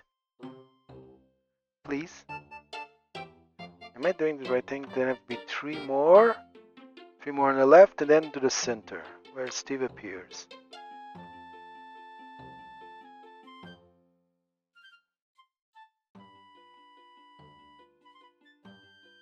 Countess, they tell me you were married to the last museum president, no? Yes, darling, that's correct. Sterling Waldorf Carlton was such a charming man, and so wealthy. My heart is just an empty void without him. Yes, Sterling was such a nice man. It's too bad that he's worm food now. Ew! I prefer to think that Sterling is still with me in spirit. Oh, I'm sure his body is crawling with maggots by now. But if his spirit is with you, let me know because I'd love to see it. It is hard to lose a loved one, no? I understand you were only married this short time, Countess. Yes, I had only 2 short but charming months of married life with Sterling before he died. And how long had you known this man before you were married? we met just one charming month before we decided to get married. It was love at first sight. Where did you meet him? Oh, I had only been in this country a few weeks when I met Sterling on an offshore casino ship. It's quite legal to drink and gamble there, you know, and all the right people attend. Sterling was so charming, he just swept me off my feet. This Sterling, he must have had the large broom. It's just a manner of speech, my dear. Sterling was a wealthy man. You must have inherited a nice fortune, Countess. The money doesn't matter, darling. Actually, there's an annoying problem with the estate right now. It seems Sterling was changing his will when he died to give me more money, perhaps. Anyway, I'm sure my attorney will take care of the problem. Too bad you can't dig him up to finish his new will. Yes, quite.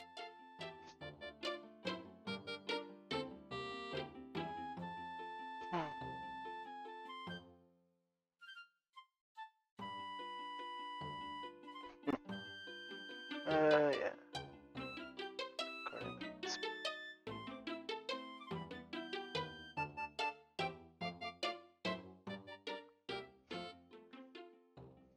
The archaeology, it is such a masculine profession. Breaking into the ancient tombs with your sledgehammer, thrusting your way into the treasure chambers, touching the gold artifacts. It is also stimulating, no? Yes, well, when you put it that way, I guess it is rather stimulating being the most important archaeologist of all time. And it is such a burden to bear this greatness, no? With such pressure to perform, you must be perfect all the time. Yes, you have a unique understanding of my problems, Yvette. Your problems, they are obvious, no? Very kind of you to say that, but there are many who misinterpret my actions. They don't understand the pressure of having famous relatives in the same line of work, and having to compare oneself to them all the time. But the Tutankhamun find, it is nothing when compared to your discovery, no? Correct. I didn't realize you knew so much about archaeology. I know many things, Dr. Carter. So I've heard. Maybe we should discuss archaeology sometime. I'd love to hear about the work you do, Dr. Carter. Perhaps later tonight? Will you be working late tonight? Oh, yes. I think everyone will be here tonight, no? There is much to be done to prepare for the opening of your exhibit tomorrow.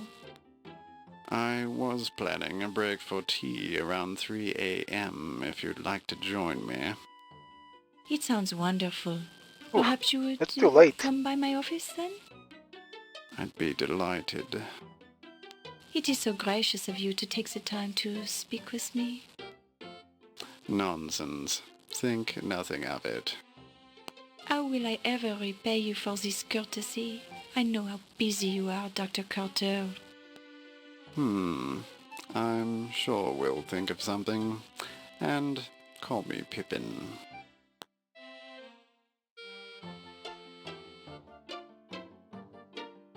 Ah.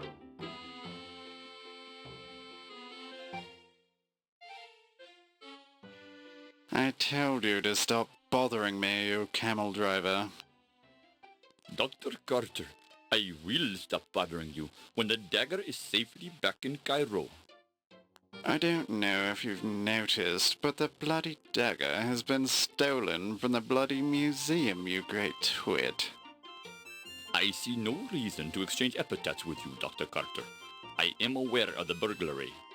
I am also aware that no evidence was left behind, and the dagger case was not harmed. In fact, I think you removed the dagger from the exhibit. Me? Me? And what bloody reason would I have to steal my own bloody dagger from my own bloody exhibit? The dagger is not yours, Doctor. It belongs to the Egyptian people. As to why you stole it, I do not pretend to understand your twisted American thinking. Perhaps you wanted to keep the dagger for yourself, in your own private collection. Perhaps I should ask why you're shifting the blame onto me, you insignificant peasant. It would be very clever of you to steal the dagger, then stay about to start rumors about someone else stealing it. Only an archaeological thief would make such an accusation, Doctor. Now I'm sure that you stole it for yourself. I did not. Yes, you did. Did not. Did. Did not. Did. Right, kids? Gentlemen, please. Who asked you? Mind your own business, you nosy reporter.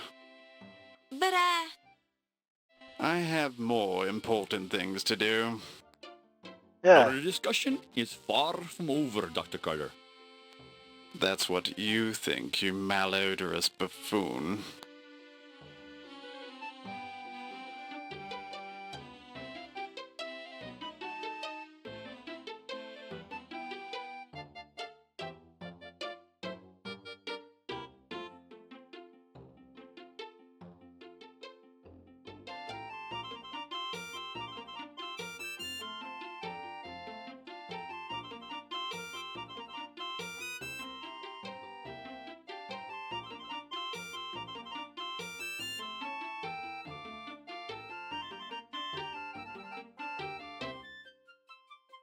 The stevedore looks a little more refined than you'd expect.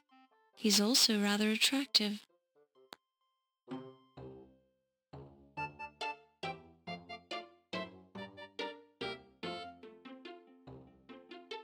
are you having a nice evening, Mr. Dorian?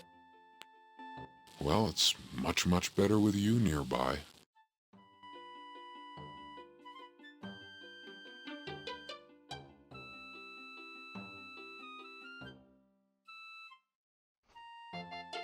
I'm afraid I don't know the gentleman. I don't get out much.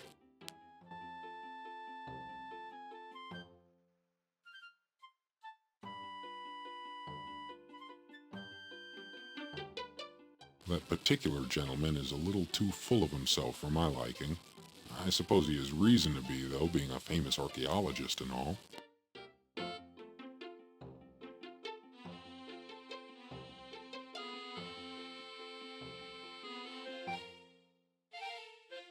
I don't know anyone that important, Miss Bow. Oh, wait! I saw him on the docks. He came in on the Andrea Doria. He had the biggest, heaviest trunk I've ever seen. You know, it smelled kind of funny, too. Especially since the same thing he said before.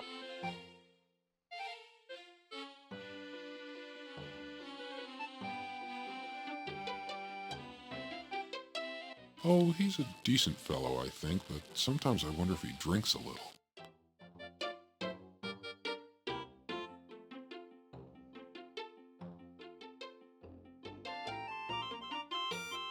Excuse me, are you having trouble with your throat, Miss Bow? Maybe you should drink a glass of water.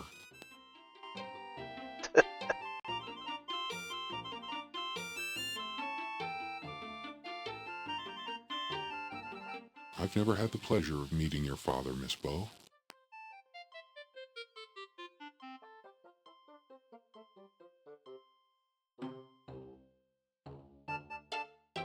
Oh, that dime store hoodlum used to lurk around the docks all the time.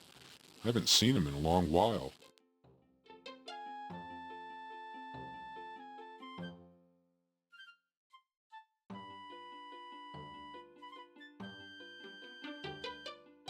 Isn't she a charming lady?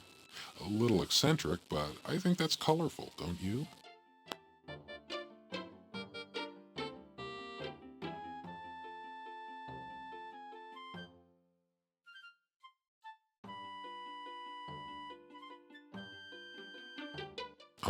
She's a lovely girl, Miss Bow, but she makes me just a little nervous.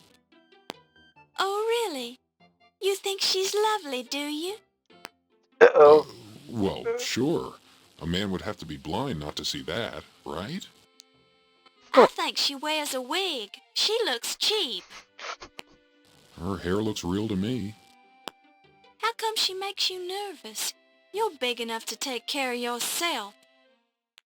Well, she's kind of pushy, if you know what I mean. No, I'm afraid I don't. And I don't think she's your type. How do you know? Could we talk about something else? I suppose so, since this topic seems to make you nervous. Poor guy. Oops. Okay. Never mess with a redhead. You don't make her jealous or envious.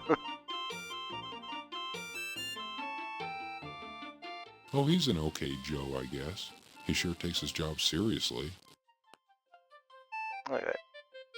Can I save? Yes, can I save? Okay. So yeah, I'm gonna save. And then we are going to make a pause.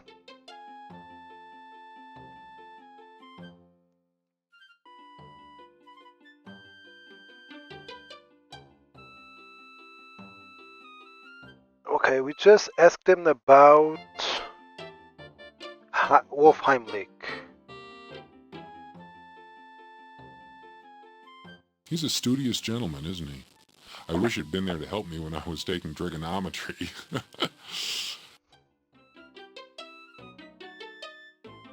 Okay, seems to be so far Steve here might be the nicest character yet.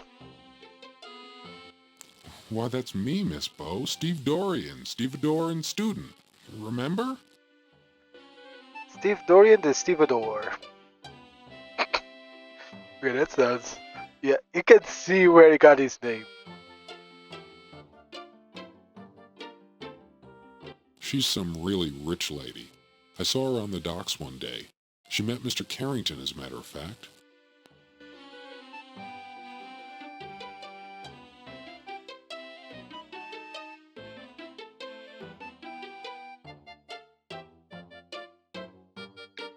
Oh, he's that hot-tempered Egyptian fellow who was shouting at Dr. Carter that day on the docks. He seems nice enough now. Maybe Dr. Carter just said something to set him off that day.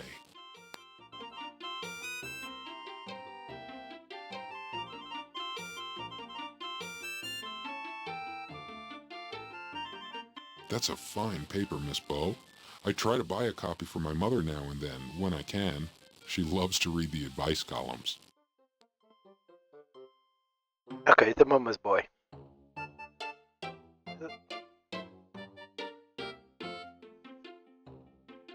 I really admire the police. They put their lives on the line just to keep us safe.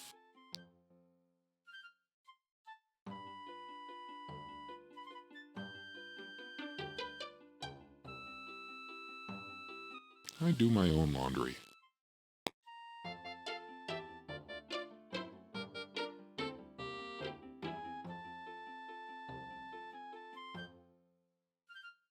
Working at the docks is just a temporary thing. I'm going to support my mother and myself as an artist someday, as soon as I graduate with my art degree. Okay, his name is Steve, from New York, and is an art student. Kind of familiar, I have to say, but it's redhead, not blonde.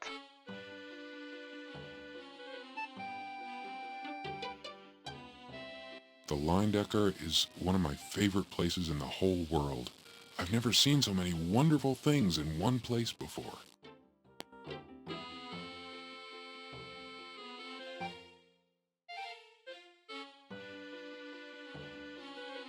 Do you like living in New York, Mr. Dorian? I suppose so, but I've never lived anywhere else, so I don't have much to judge by. Okay, sensible guy.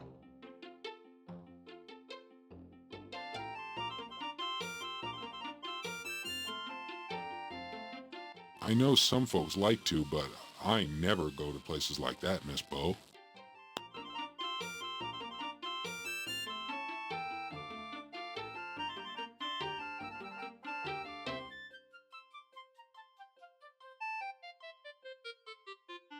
Has 1926 been a good year for you, Mr. Dorian?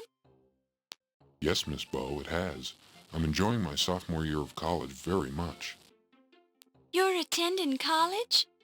What's your major? Art. I hope to be a famous painter someday. That's wonderful, Mr. Dorian. Oh, it's no big deal.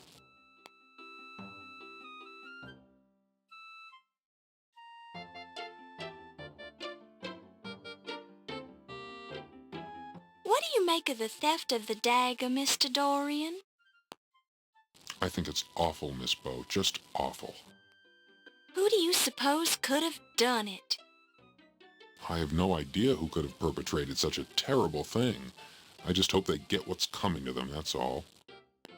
So do I, Mr. Dorian.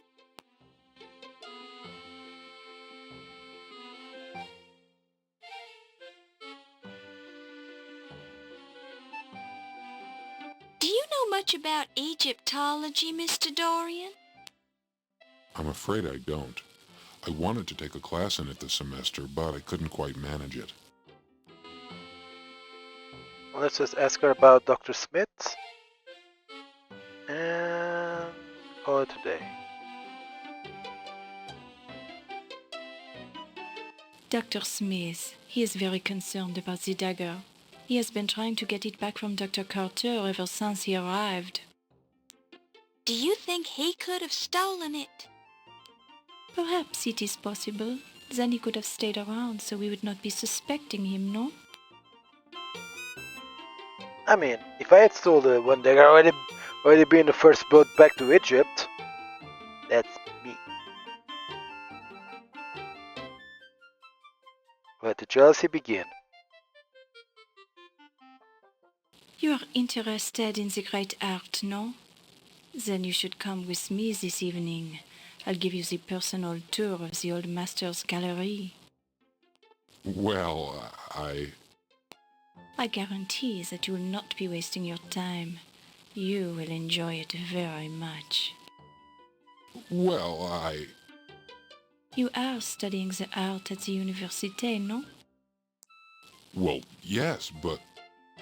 Then it is settled. I will give you the private tour in a little while, no? But There is no need to thank me yet. I will be enjoying it as much as you will.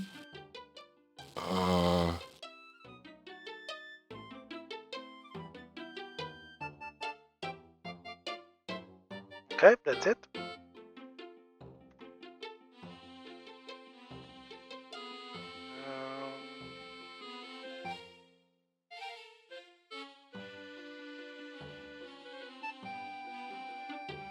Left side of the museum.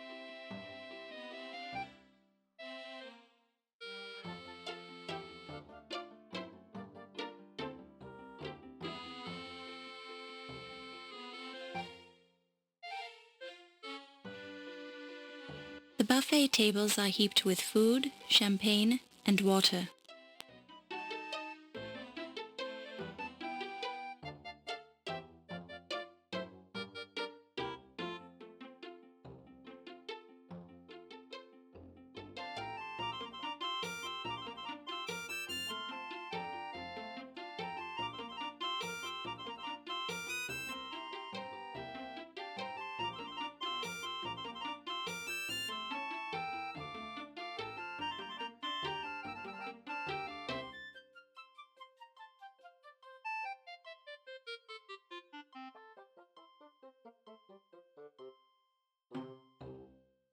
Miss Bow? Oh! Mr. Dorian? That's right. We met at the docks. Oh dear, your shoes. They aren't exactly formal. Oh, well, I can explain that, but not right now. I see. Well, what brings you here? You. Oh, me? You told me you'd be here tonight, and, well, I thought we should talk. Oh, about what? Could we step outside for a minute? The moonlight is very nice tonight. Well, all right. I think I'd enjoy that.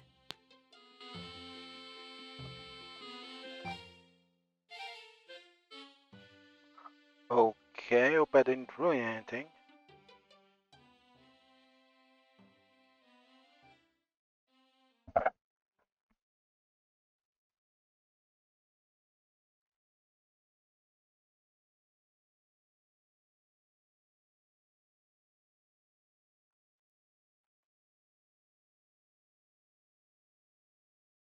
I just wanted to explain to you who I really am. You're not Steve Dorian? Well, yes, I am Steve Dorian, but I felt like I didn't give you the most accurate impression of myself when I met you earlier today. But, gee willikers, I'm just not used to meeting attractive young ladies on the docks. I wasn't down there looking for a man. I'm a professional journalist working on a story. Oh, well, yes, of course you are. I didn't mean to imply anything. In fact, I was very impressed with your professionalism and with your smile. I just didn't want you to think I'm a common stevedore. Well, I'll admit I was wondering what a stevedore was doing at this ritzy museum fundraiser. My stevedore job pays the bills, but I'm aiming for a career as an artist. However, I'm really here because I'd hate myself for the rest of my life if I didn't try to see you again. Maybe I'm a fool, maybe you think we're too different, but I had to try. Well, I'm very flattered. Are you always this nervous? I'm not very good with women. I've spent all my time working ever since I was 10 years old, when my father died. I've never had a chance to date very much. Lately, I've spent my free time going to school. I'm starting to think we're more alike than I first thought. My mother died when I was very young, so I was raised by my father. What kind of an artist are you? I'm a painter, and I do a little sculpting. How interesting. But I think that an artist would know enough not to wear work boots with his tuxedo at a formal party. Oh, I said I'd explain that, didn't I? I was hoping nobody would notice. I had to blow 2 weeks' pay to rent this tux, but I didn't have enough left over to rent the fancy shoes. It's just that I had to see you again. You spent all your money just to see me? My goodness, I don't know what to say. Say you'll have dinner with me some evening. I may seem a little odd, but I promise that I'm harmless. I'd be honored to spend an evening with you and show you the sights around town. Yeah, I'm a nice guy. Well, I don't usually, but you've gone to a lot of trouble to find me. I think I can trust you. Really? You'll do it? Oh, thank you. You won't regret it. I'll make it a memorable evening. I'll paint for you. I'll dance for you. I'll sing for you. Anything you want. Well, there's no need to get carried away. Let's see how dinner goes first. Of course. You're absolutely right. I don't seem too anxious, do I? Maybe just a bit, but that's okay. Okay. I'll take a deep breath and calm down. I'll be fine. I'll do whatever you want. I think this is the beginning of something important, Steve. I like you already. Oh. Whoa, that's a little fast. Let's go back to the party, Steve. I've got work to do. That's a little fast.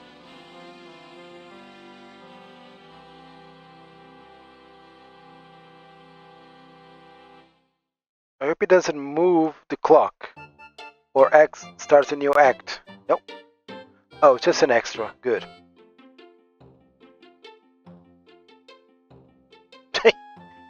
I haven't seen him with the boots yet.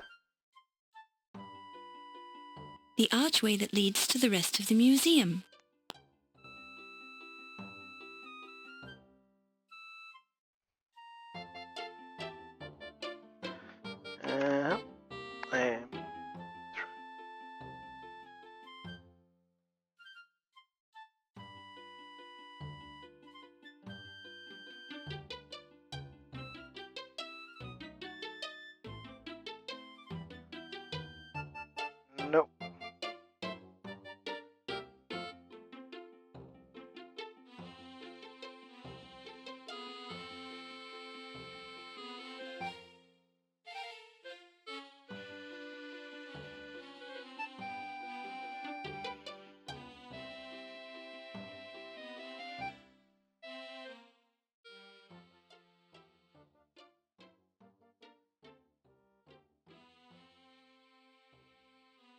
The cold marble floor peers back at you, almost mockingly, giving up none of the secret machinations it has seen in the past few hours. Oh, if only floors could speak! There's nothing particularly exciting about this stretch of blank wall. This is a mastodon, one of the early mammals. Technically, the mastodon is not a dinosaur at all, but since they date back to prehistory, they're included in the exhibit. This particular example of the order Proboscidea is the Mammoth americanus, or North American mastodon. The chief feature which distinguishes this shaggy beast from the elephant and the woolly mammoth are its molar teeth. The museum staff have labeled this a Struthiomimus, literally ostrich mimic. This is an Eriops skull. Such a large capacity mandible and teensy capacity cranium.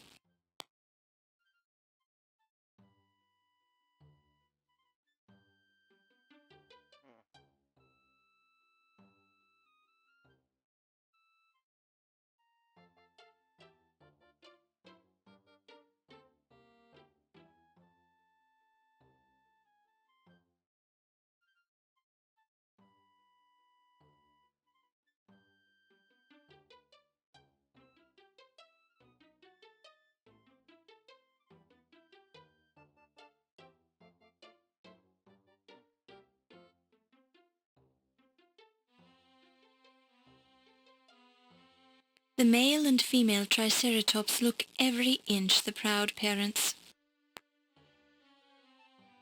A fairly accurate model of Struthiomimus or ostrich mimic. Suspended overhead by thin wires, the pterodactyl frozen in mid-swoop presents a most horrific tableau. The ceiling is very high in this room. Beyond the hanging pterodactyl is a metal catwalk. It's a painting of a Spinosaur. The painting is accurate and workmanly, with little regard for nuance or emotion. I have the map, but I swear I don't. Dinosaurs? Nope.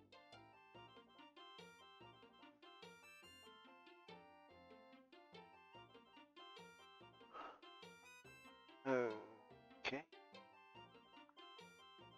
Oh. You're in the pterodactyl portion of the dinosaur exhibit.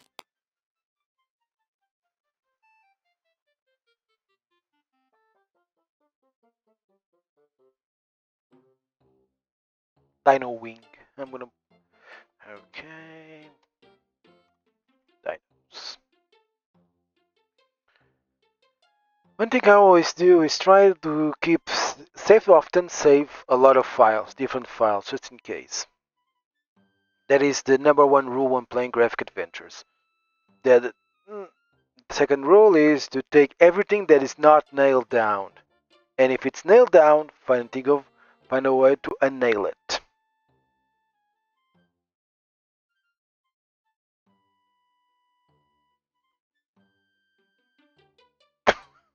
Okay, that's a goofy looking T-Rex. This room contains a marvelous dinosaur exhibit.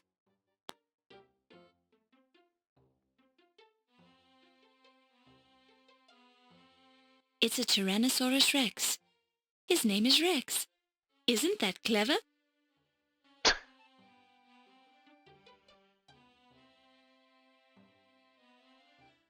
The sign says, "Push button to hear Rex speak."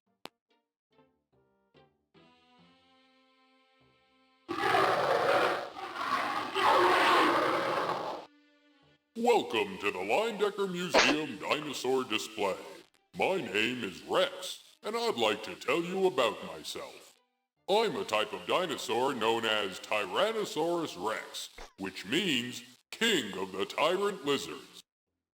Although I was not the largest type of dinosaur, I was the largest predator ever to walk the earth.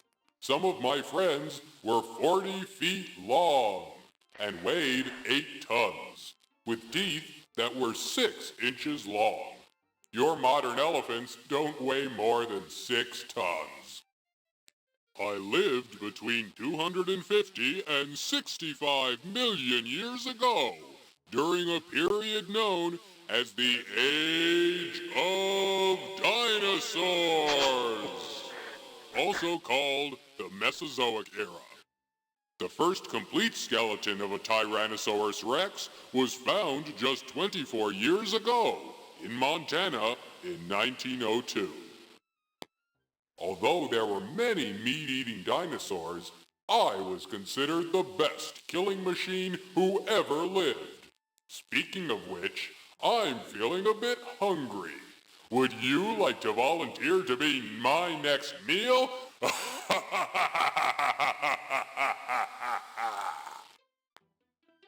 Okay, that was funny until the laugh. The laugh was kind of creepy. A small sign identifies this dinosaur as an iguanodon, which means iguana tooth. However, from the Tyrannosaurus rex's point of view, this dinosaur could be identified as dinner. Great. A fine painting of a mighty brontosaurus, the thunder lizard. This huge creature with its tiny brain is currently the subject of a controversy. Dr. Earl Douglas from the Carnegie Museum of Natural History believes that current brontosaurus displays have the wrong heads mounted on their skeletons. However, Dr. Othniel Marsh, who originally discovered the brontosaurus, believes that the heads on current displays are correct. Only time and more fossil evidence will conclusively prove which of these esteemed gentlemen is correct. Yeah, I've read about that. Yeah, it says that the necks are. There's another theory that says the necks are too long. While this is an interesting approach, it serves no practical purpose.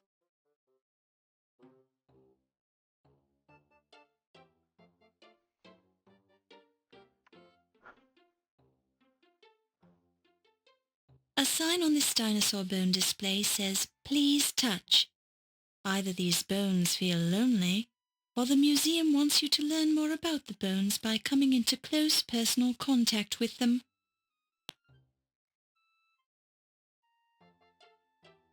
The thigh bone from a young Tyrannosaurus rex who no longer has any need for it. You pick it up and place it in your purse. Oh, that's stealing. It says please touch, not please take. Okay, we're just stealing dinosaur bones now.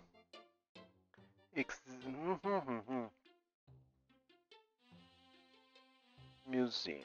Okay, let me see. Can I go anywhere?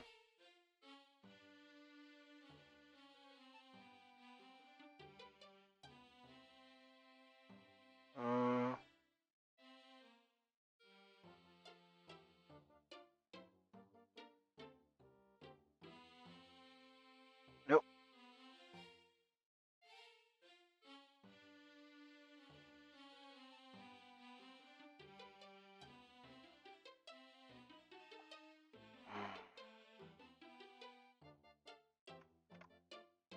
I think the map I have here is not correct.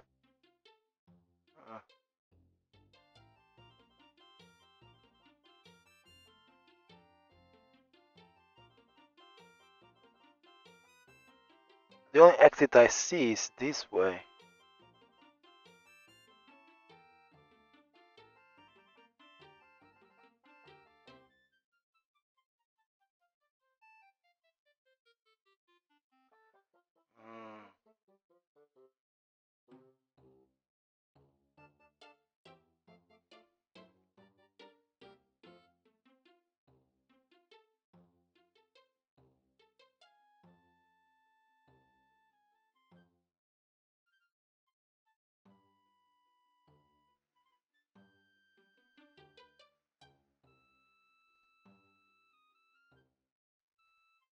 No, not the correct way, unless I can go north. Medieval, okay, I think I can go north.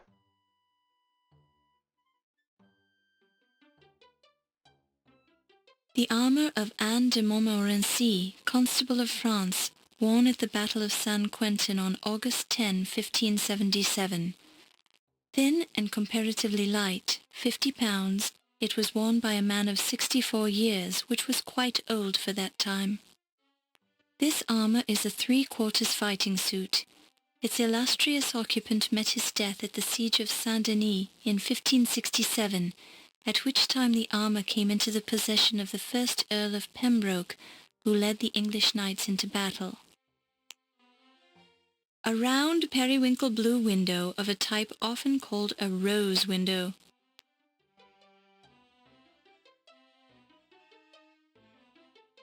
The suit of armor is empty. A fine example of Maximilian armor, made in Germany in 1505. The steel has a characteristic silvery color. Maximilian armor was first used in Milan, which set the fashion for all Europe in matters of dress and armor. The banner of the Marquess of Stafford. The motto on a scroll at the top of the flag reads, Frangus non flectes, which means, you may break but shall not bend me. The Marquess of Stafford was considered a very stubborn and inflexible person.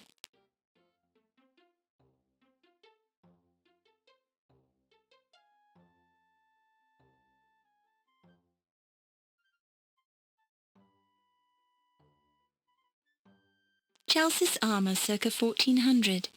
This specimen is unique since surviving examples of 14th century armor are quite rare. It seems to be guarding the door. Maximilian armor from Germany, circa 1514. Very impressive.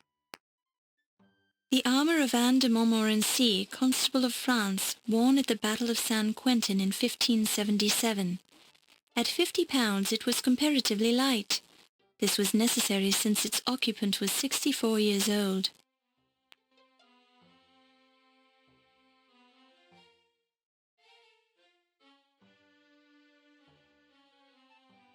Hope I am in the right direction.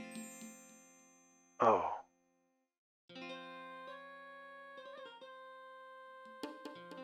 This is part of the ancient Egypt exhibit. An Egyptian-style pillar.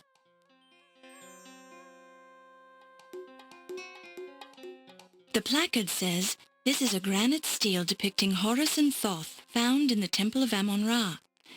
This stele was modified during the reign of the pharaoh Akhenaten, then restored during the reign of Tutankhamun.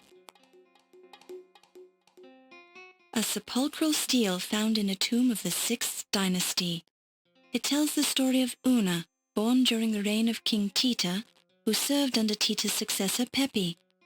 Una died during the reign of King Murena, full of days and honor.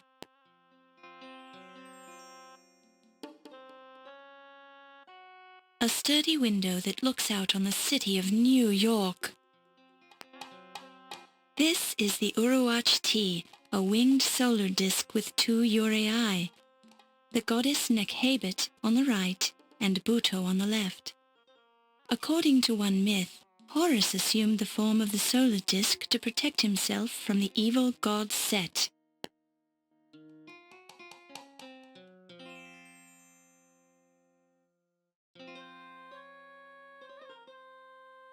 This is a granite stele depicting Horus and Thoth, found in the temple of Amon-Ra.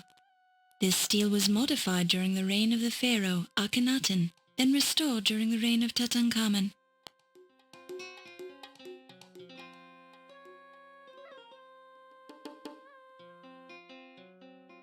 This pyramid is a model of the Great Pyramid of Cheops, Khufu, as it appears today. Originally, the entire surface of the pyramid was covered with smooth, polished limestone. This covering has worn away over time to reveal the stepped surface we see now.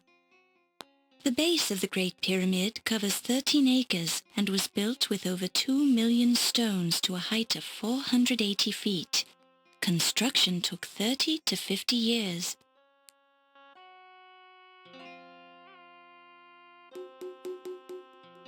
The mummified corpse of Amenophis III, also known as Amenhotep III or Memnon by the Greeks.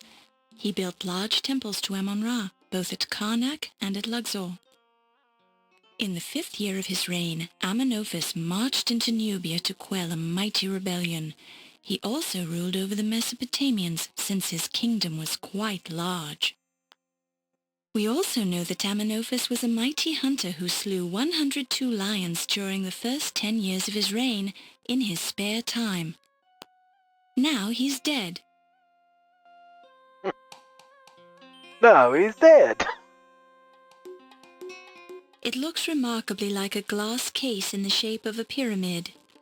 A small card informs you that this case contained the famous Dagger of Amon-Ra, which is now missing.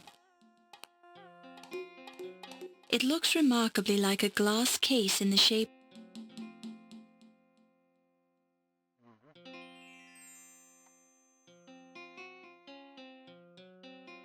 Is this the soundtrack? Looks like something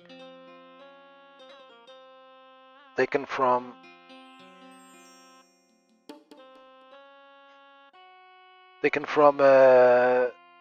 either Quest for Glory 2 or 3. Quest for Glory 2 doesn't sound like that.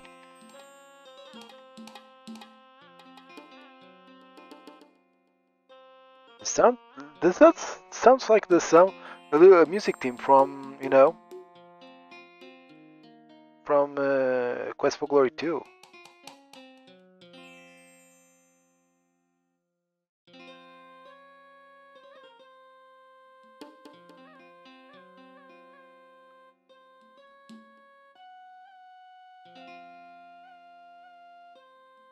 An inner mummy coffin which was contained in the exterior mummy coffin to the left. Identified from the cartouches on both coffins, the occupant was probably Hatshepsut, the female pharaoh, daughter of Thothmes I. Hatshepsut built the magnificent tomb temple at Deir el-Bahri and ruled for 20 years with her lover Senmut.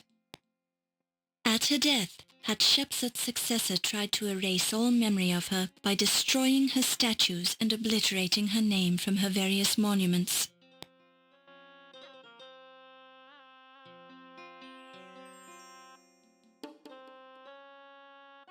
An outer mummy coffin, whose cartouches identify the occupant as Hatshepsut, the female pharaoh, daughter of Thothmes I.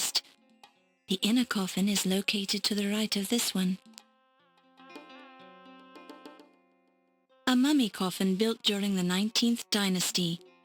Inside and outside, both coffin and cover are decorated with large figures of gods, vignettes, and inscriptions from the Book of the Dead, as well as emblems and decorations painted in bright colors. You're in the Ancient Egypt exhibit at the Leyendecker Museum.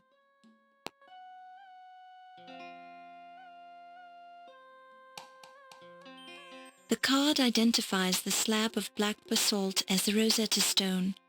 Hieroglyphs and letters from the English alphabet are clearly engraved on the stone. The Rosetta Stone was found by a French artillery officer among the ruins of Fort Saint-Julien, near the Rosetta mouth of the Nile River, in 1799. It came into the possession of the British government after the capitulation of Alexandria. The Rosetta Stone, currently on loan to the Leyendecker Museum, is the key to modern translations of ancient Egyptian hieroglyphs into English text. You notice that half of the Rosetta Stone seems to be missing from the display, replaced by a small card that reads, Artifact 310 removed from display for research on 9/1/26 by O.M. This placard describes the full translated text on the Rosetta Stone, which still resides in the British Museum. In summary, the text records the decree made at Canopus by the priesthood in honor of the pharaoh Ptolemy III, Euergetes I, who reigned from 247 to 222 BC.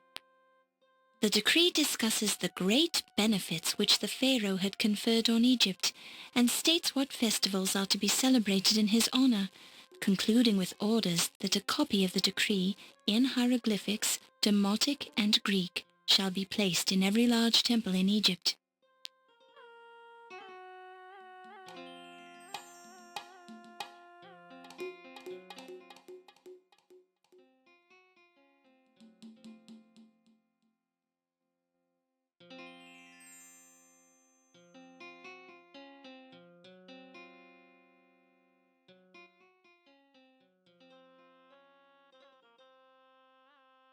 Okay, bird A, leg B.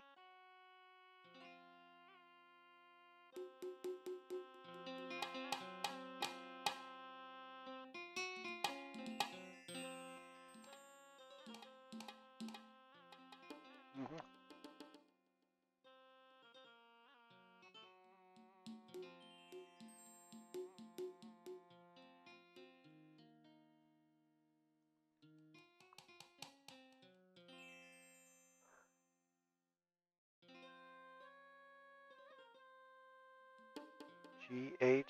Hilklm.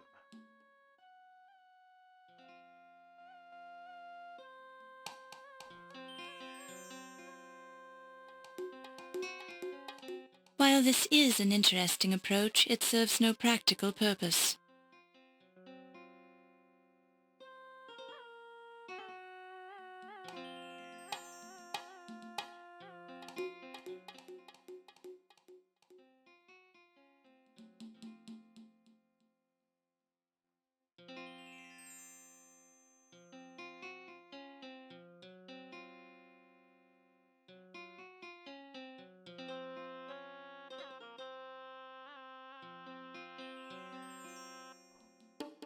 Oh,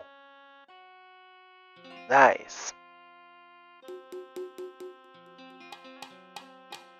Copy that. Okay. I copied. Okay, nice.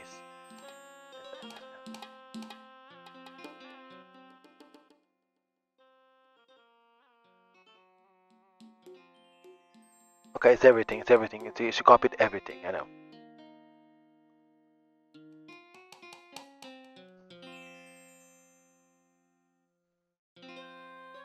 Ironically, there's a gold Ankh medallion, the ancient Egyptian symbol of life, resting in the pool of blood.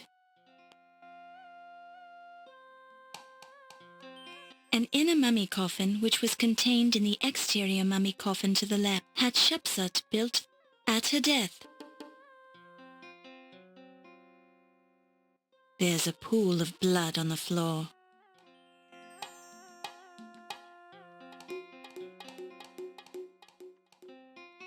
Oops. Okay.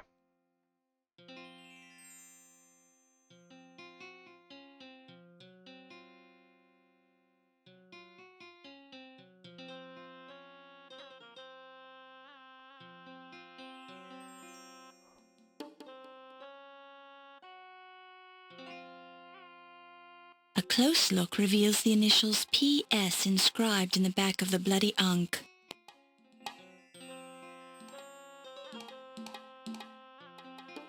You pick it up and place it in your purse.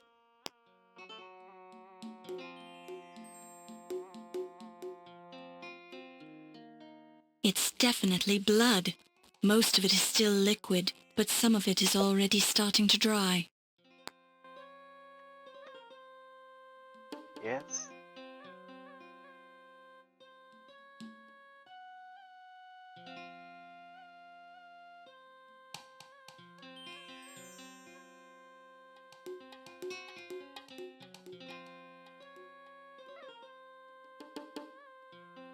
You see the initials PS engraved on the back of the Ankh medallion.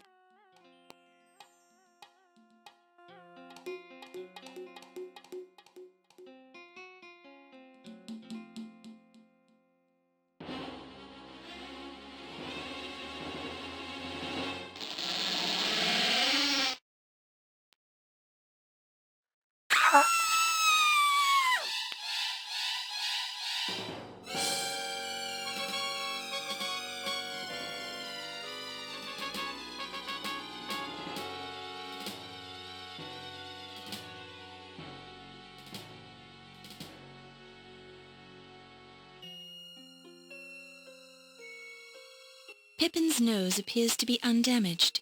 He does not appear to have suffered any blows to his face or nose. Pippin's shirt is immaculate, except for a few streaks of blood. His tie is partially undone, which is something that never would have happened if Dr. Carter had been allowed to notice it. Dr. Carter seems to have suffered a severe trauma to his chest area. A red fluid appears to be leaking out of Dr. Carter's chest wound. There's a slight bulge in Pippin's jacket, as if he's carrying something in an inside pocket. When you reach into Pippin's tuxedo jacket, you find a notepad in his inner pocket. A notepad made of good quality paper. There's an imprint on the paper from the previous message written on the pad, but it's too faint to read. You pick it up and place it in your purse. Do I pick up the dagger? No.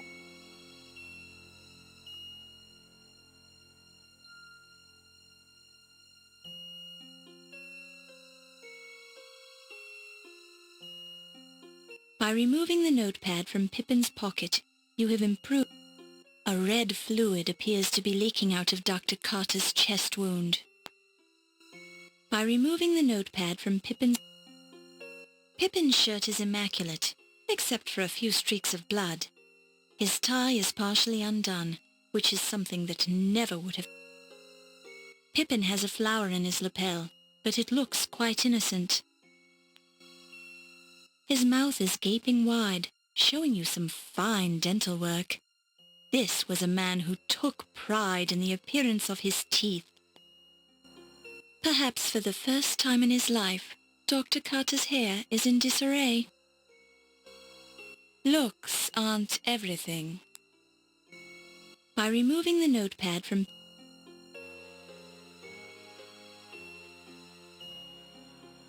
Dr. Carter seems to have suffered a severe trauma to his chest area. Dr. Carter seems to have a red fluid appear.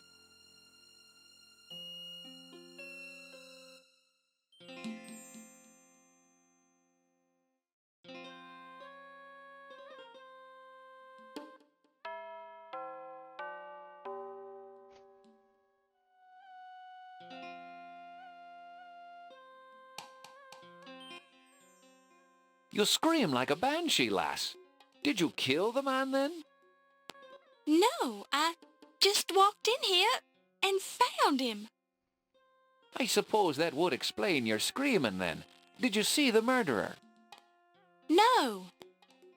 All right, I'll talk to you later after you've had a chance to calm down. Just don't try to leave the building. And thus end Act 2 with the first victim. I thought it would be like the old man. Or the weasel. Ziggy. Always Ziggy would be the first victim, but no. You're on the cutting edge. Excellent work. Your father would be proud of you.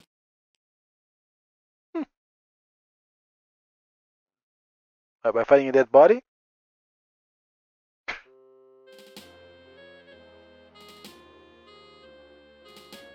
Having already interrogated the guests, Detective O'Reilly is now discussing the murder with the staff members as they leave the party. It would be best if you don't interfere.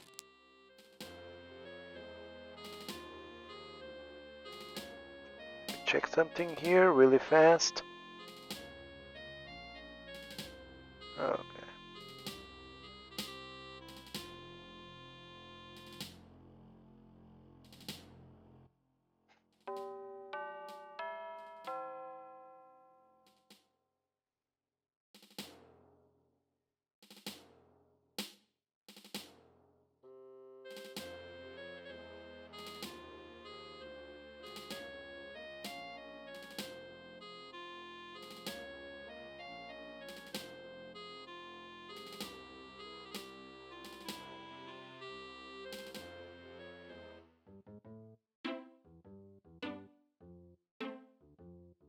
Hello? A new character?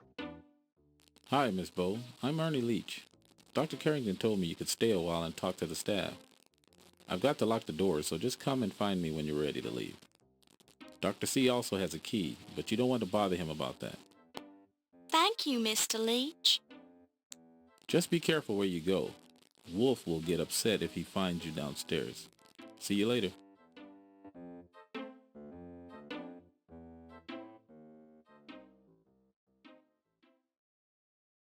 Did you manage to learn anything from your interviews, Detective O'Reilly? Don't bother your little head about it, lass. It's my job, sir. This is an official murder investigation, Miss Bow. Do not be interfering. Oh, I don't mean to interfere. I just want to know what's going on.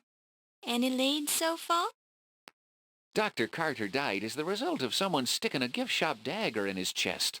What more do you need to know? Well, for one thing, who did it? Someone who didn't like him, that's my guess.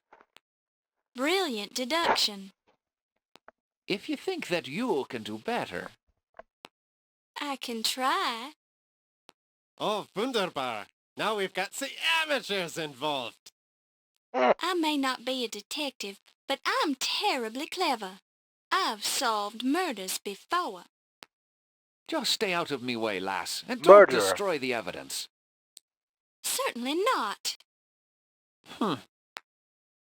Yeah. Humph. Man. Now, she didn't solve murderer, she solved a murderer. Okay. She did solve several murders by the same people. Okay, we are going to leave it here. That's gonna save. If it lets me.